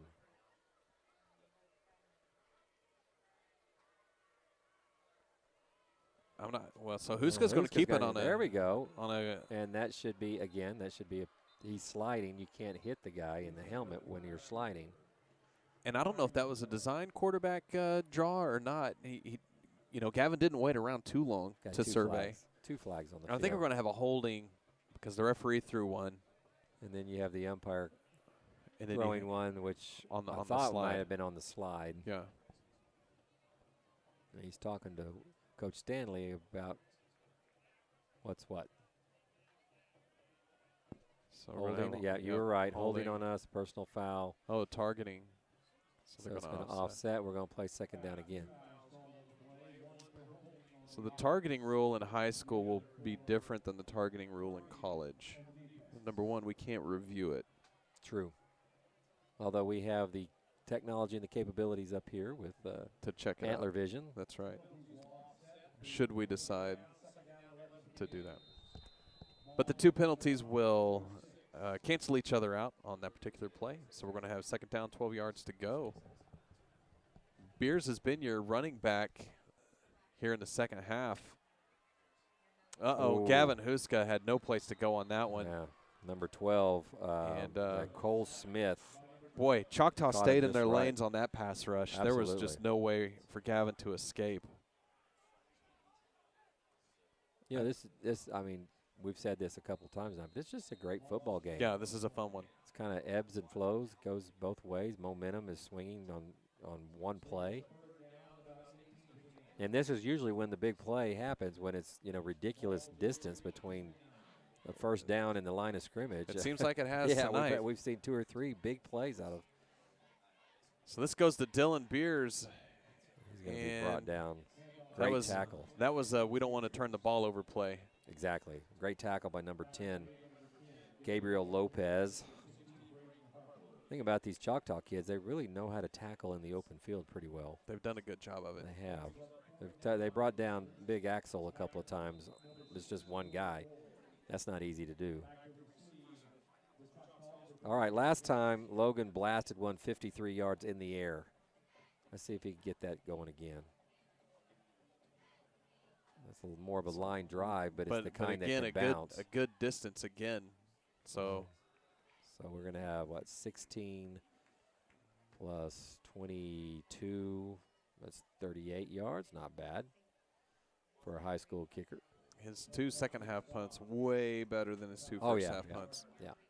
Got the old Logan back, so that's good.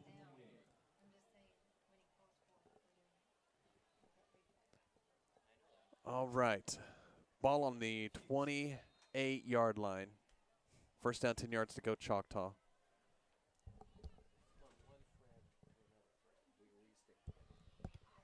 And 8 minutes, 23 seconds left to go in the fourth quarter. All right, we got a funky formation here. Called a quad formation, and they're going to run it. Give it to Moore. Is that Williams? Yeah, I'm sorry, Williams is in there now.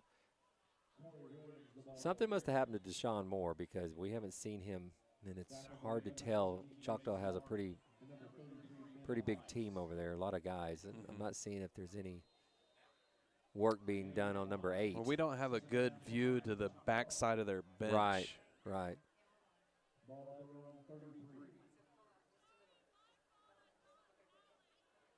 So I don't see. Number 4, Corey Williams, the ball carrier. Ben Likes. And number 56, Garrett Johnson in on the stop.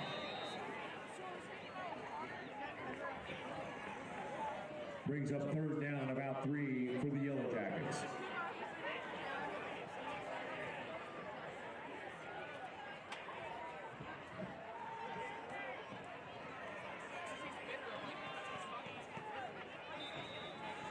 And Williams' pass is complete to number 3, Gabe Johnson.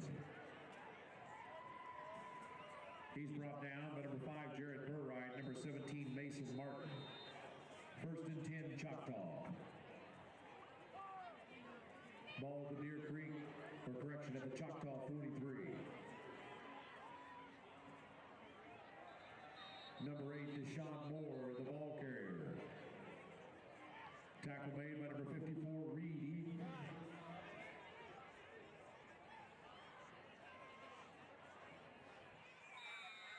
Gain of 1. Second down and 9. Ball placed at the Choctaw 44.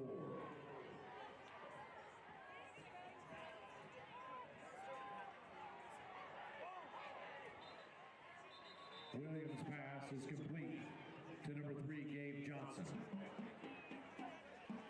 He's knocked out of bounds by number 23, Jacob Johnson. Brings up third down and 2 for the Yellow Jackets. Make some noise!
of 2 on the play. Second down and 12 for the Yellow Jackets.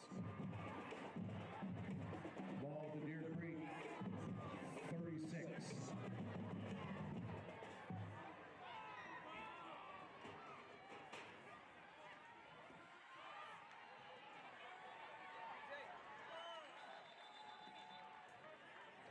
Williams passes. Sumlin is a big old.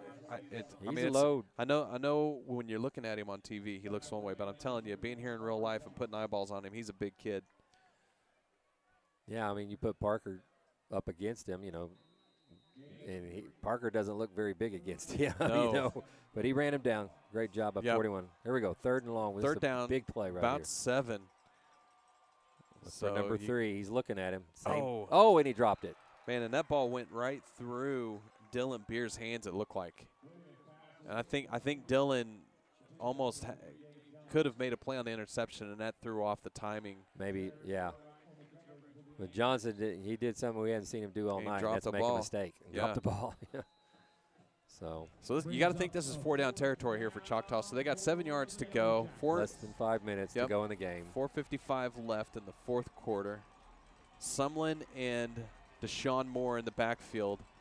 Thad Williams is rolling to his right. Oh, and there, guess looks who? like the catch is made. And let's see. I'm guessing Johnson. Yep. Dadgum, that kid. Number 3 is just having a night. He is. He's doing unto us what Dylan Beers did under the Patriots last week. Yes. He's really having a career night here. Yeah, he's really putting it together. And, Choctaw's got that rhythm right now. And right.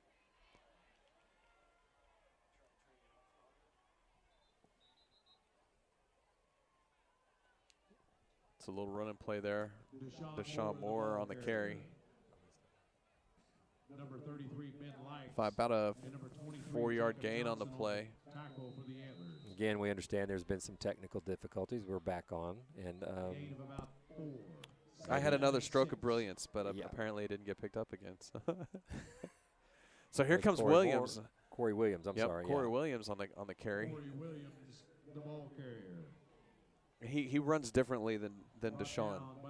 Corey Williams does. And he's got the Yellow Jackets in 3rd and manageable here, about 2 yards to go. Use a really big defensive play right here.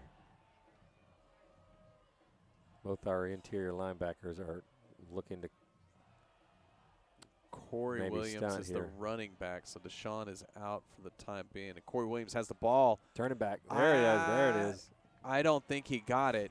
56 again. There he is. So the official Johnson at the top of the field is on the 9-yard line. That's going to be a yard short. They'll go for it, I'm sure. Yeah. Well, we said this. Yeah, field goal doesn't do him any good. I think you got to try and score here because if Deer Creek puts together a drive, they could run the clock out. Right. So. All right, check out number 3 in the slot to the right side. They got him in the backfield. Great play. That was excellent defensive Ben Likes, Dylan Beers. Wow. Corey Williams took the ball in the backfield and had no place to go. We have this on instant replay here. And,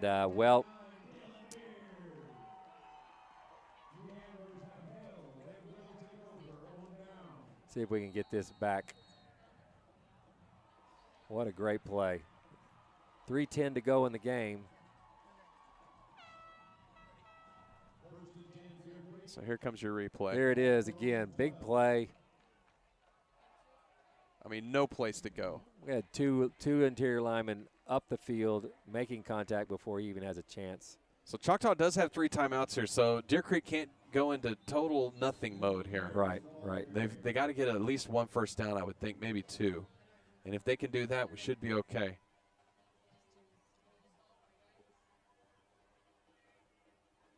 No need to rush.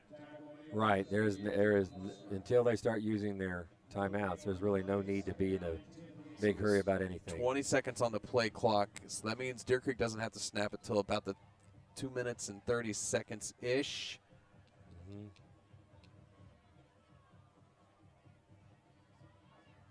This Beers in the backfield. He's got a hole. Get a block. He's going to pick up the first down. That is a big first down right there. Dylan Beers on the carry. Clock will stop while they set the chains. But terrific blocking up front. Yeah, Then he had a great lane to run through. you had Will Michael out there getting in the way of the cornerback, so to ensure the first down. Terrific run, terrific call. So the clock is running. That's going to. I'm surprised that The Antlers don't need Choctaw. to snap this till about two minutes. Yeah, me too. I thought they'd get a timeout they'd there. get a timeout here. Should get one here.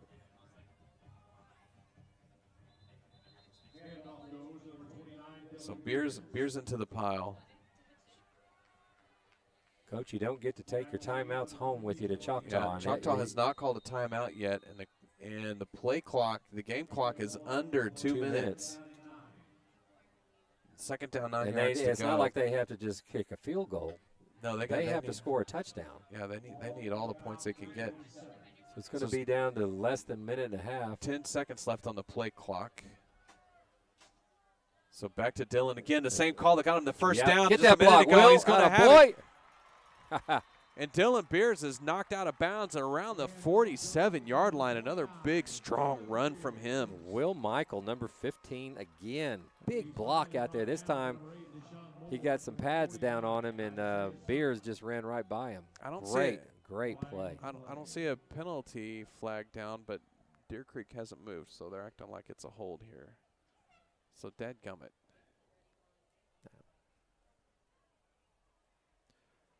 We'll get the Just when we official thought we may have wrapped that up, Holding. Mr. Official decides to throw his little hanky again. I didn't see the flag on that one. Come on. It must have happened early because none of the offensive line had moved. Like they, so Yeah. like I know I'm guilty. Yeah. Minute 20 left, fourth quarter. But it's still second down. Second down and about 18 And yards the to go, clock probably. should start here. It shouldn't be. Nice. A little Huska with the keeper. He's going to. All right, he took a knee there. He sort of took a knee. All right, now you're getting a So, timeout all right, from so Choctaw. Choctaw called a timeout. That's going to be third down and about 15 or so. They've got a minute 13 left to work. Oof. We're going to have us a famous final scene potentially here. It's gonna come down to the probably the strongest. If you're looking at both sides of the ball, I think our defense has been a little bit more consistent than our offense this year. Yeah. Yeah. And we're as healthy as we have been in a long time, even though we don't have Diaz still. We've got Parker back. We've got the linebackers are there. You got Jarrett back in the back end, Paxton area. So this ought to be interesting. And we got like you said earlier, our most consistent player has been our punter. And if he can blast one down there and keep them on the other side of the 50-yard line, I think we'll be in good shape. Yeah. But you got to make them burn another timeout. Right. Here.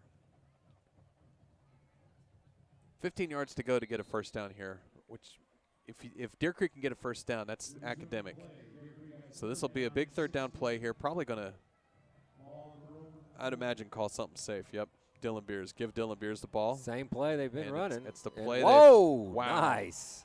Boy, he flat ran over He ran over number 24, Micaiah Cooper. That's twice that Micaiah has he's been on the wrong end. of the Dylan Beers locomotive. Yes. Wow.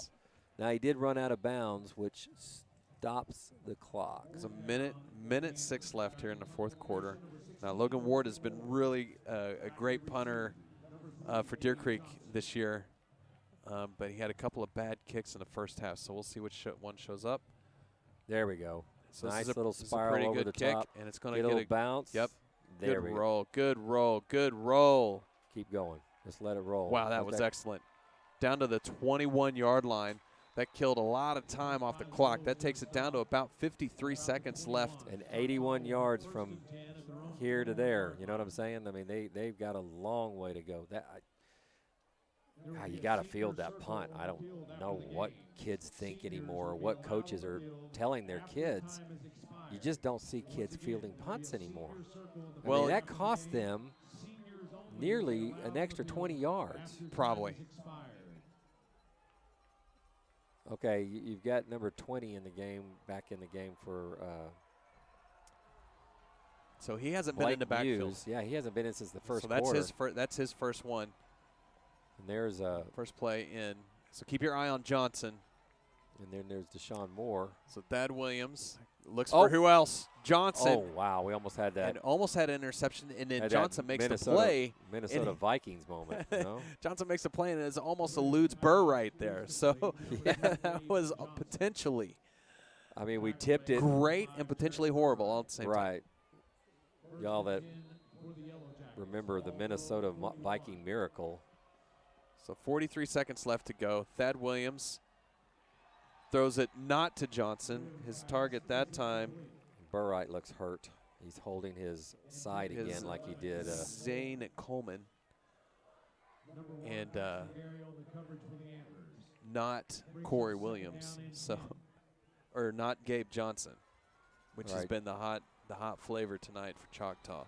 Burright is going wherever Gabe Johnson is going, and he's hurt. He's He holding- is holding he's that right arm Yep. again. But that was this Similar to his abdominal injury. right. That ball looked like it bounced, and it did. So we're going to come up to a third down. So 33 seconds left in the fourth quarter. It's going to be third down, 10 yards to go. Pass intended for number 5, Caden Young. Number 4, Angelo. Choctaw's got 2 downs to get 10 yards. They don't have to get it all on this play. Down and 10. Burright is shadowing Johnson. Johnson split out to the right. Thad Williams is in He's trouble. in trouble. Bring him down. And he's evaded the rush, makes the pass. Oh, I don't Comeback know if route. I don't know if ball bounced away. So it's There- going to be incomplete. There's Elijah Allen again there. I mean, he has been Mr. Steady all year Yep. long on the other side. Oh, we got a penalty from the official on the far side of the field, a late penalty. So I'm going to Somebody said the magic word, I think. guess that penalty is going to be on Caden Young because it came up as he was walking past. Caden Young had an opportunity to make a play on that ball, but really, unless Choctaw has targeted Johnson, they just haven't made the plays. Oh, okay. They're going to penalize Elijah for taunting. Oh, man, that came way late, too. Really did. And he's over there. I'm sure those Choctaw kids are yakking at him because he's playing on that side of the field. And I saw him a couple times turn his head back at him. So Got to keep your cool. yeah, again, the Super important. That cost Choctaw at the end of the second quarter not keeping the cool. We have another penalty. So false Delay of start. game- false start. Oh my goodness, my heart rate's going up. You know I they can- they say you've called a good game when you don't notice the officials. Well, we've had them. wow, tonight. we've had a train wreck of penalties this whole game. Yeah, and you know there was a lot of penalties last week too. Just really difficult sometimes to keep your cool and all that kind of stuff. But you got to do it. You cannot. You know, football's not always about just getting to the playoffs. It's about playing the game. Yeah. You have the privilege out here of playing the game. You may not be going to the playoffs, but this is special. Not everybody gets to do this. Right. So play it as hard as you can and as honor your smart as you opponent. can, and honor and respect your opponent. Absolutely. 23 seconds left to go. Here Thad comes Williams Parker rolling- Johnson got him. Oh, Thad Williams just heaves the ball into the air. Oh, Martin, and, Mason Martin just about. Parker Johnson had his sights set on. Mason Martin was trying to run that down like Tad a Williams center was running fielder. for his life, and I tell you what, Johnson has had a heck of a game. 2 touchdown catches. Yeah. Terrific play on defense. Almost a third touchdown catch. He just barely lost the ball. And Martin on that one was just. Yeah, he he was was it was running bulldogging down that a ball. pop fly, wasn't he? Yep. Okay, here we go. All right. So Thad Williams rolls to the Again. right again. A big rush. There's the. And defense is played and no flags. Yeah, I thought for sure there might be a flag there because that's basically the same. Paxton did the same thing there that he did on the other side, and that was to my untrained eye, that looked a bit more egregious than the earlier one.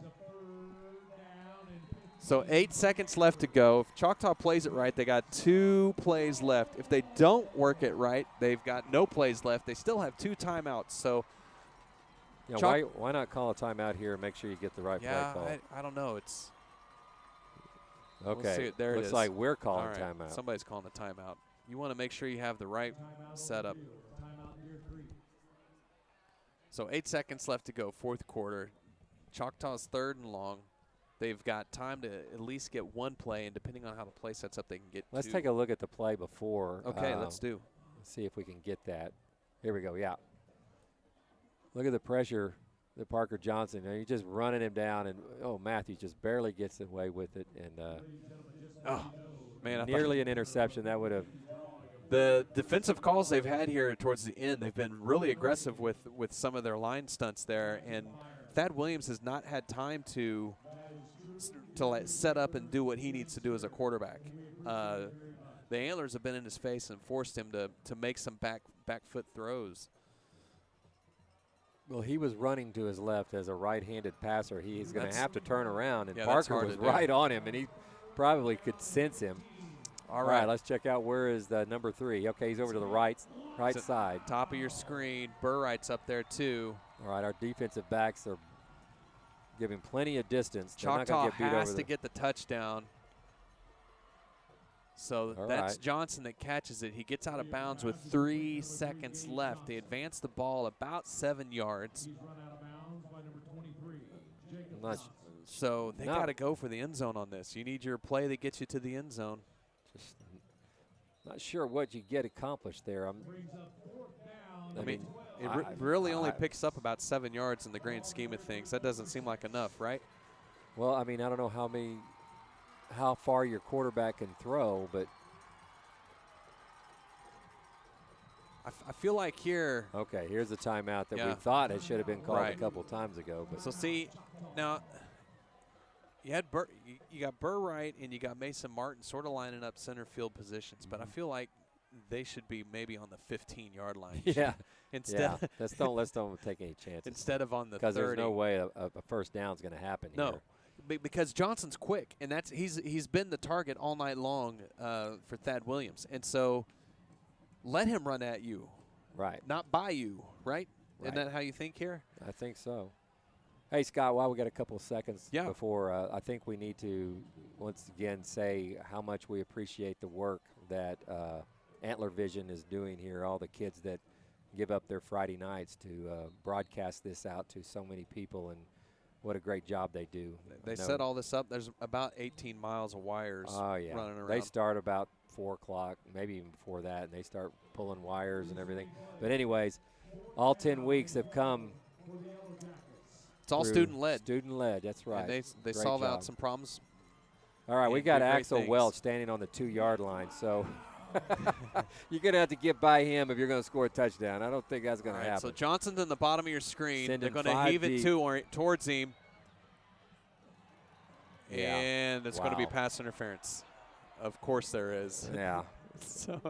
Well, it's only going to be 15 yards. So it's a 15-yard penalty and one untimed down. An untimed down, so we'll have another little bit of drama here. And I feel like that probably was a good call. It was. Take my it was Homer a good hat call. off.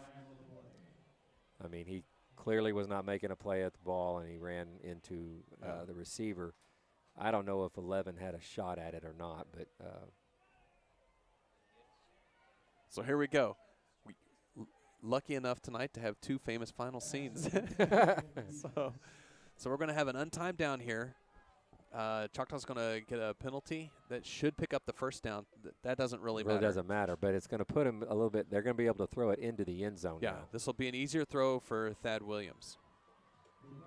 So the ball's going to go to the 31-yard line. So you've got 2 guys. There's 83 up there that hasn't played a down yet. You've got 11. He hasn't caught the ball. There's your problem on the left side. Okay, so Johnson, number 3. He's in that sort of slot position in between the 2 wide receivers on the bottom of the screen. Moore over there on the right, on the left side too, and Choctaw's going to call another timeout. So there goes their last timeout, I think. So really, you got to look over there on the right side. You got 2 guys that hadn't even been in the game. I know you have to cover everybody, but I think you really need to focus on number 8 and number 3. Those are your players. I think that's who you'd probably want to go with. They just threw towards 11. Yeah, Tyler. Oh, no, that's our sorry, guy. that's us. Yeah, Zane Coleman. Yeah, they threw towards Zane Coleman on that last play, not Johnson. So that's you got to wonder too if you use Johnson is the decoy. Yeah. But he's been the guy that's catching the balls. Nobody else has really been able to do that. So I don't know. This is where you make the big bucks, right? Yeah, that's right. Or That's why these guys are high-paid head football coaches, and we're just a couple of dudes reliving our glory days. Right. Trying to remember what it was like. Monday morning quarterback. Friday night. We're going to second-guess everything. Yeah. So this All is right, it. so- Unless there's another defensive penalty, this will be the last play of the ball game. So you're gonna have Johnson deep. You'll have the linebackers deep. You have both Burright. Martin and Burright deep. So there Choctaw goes- has to get a touchdown. All right, so Deer Creek takes a timeout to adjust to the formation that is Choctaw the- had. So now we got chess match action. It's, yeah. Chess. This you make a play. This I'm gonna reminds make me a of play. an OU Texas game, I don't know, about a dozen years ago, where Texas had the ball. I don't know why. I remember this because Texas had the ball and was inside like the 5-yard line. Yeah. And both coaching staffs, both Texas and OU, used like all their timeouts on this one series Just of to make sure of we get it plays. right. I don't even remember what happened as a result, but I was like, dang, like That's let's a lot play of- some game. So you Let's call can't that I don't- over coaching. Clap, clap, clap, clap, So, clap. so off the field now, behind the end zone, the whole student section has left the stands and are piled up right there, Ready to charge the field. when ready the to get game- on. Yeah, they're not even on the track. This will be great. All right, here we go. So here we go. Famous There's- final scene, take two. Stacking the receivers into the middle of the field. See what they have. Sending 3 up the right side. So Thad Williams fires a ball to the back of the end zone, and it's going to be knocked down. Knocked down, and the No Antlers flags. have won the game. So there you go. Big, big, big play, big win. Ending the season on a 3-game winning streak. Heck of a job by the Antlers. And this looks like the students are getting ready to storm the field here. They are But- patiently waiting for administrative permission. Finishing the season in district at 3-4 and in 5th place, 4-6 overall. A great way to win for the seniors on senior night here on their home This turf. was about as fun a game It really was as we've had all season. evenly matched, and it was a lot of fun to call. A lot of fun. It's been an enjoyment this year, Scott. Yeah, it's been a good Had a time. great time. Enjoyed working with you, buddy. Thanks. And maybe we'll do it again next year. The What do you think? pleasure was mine.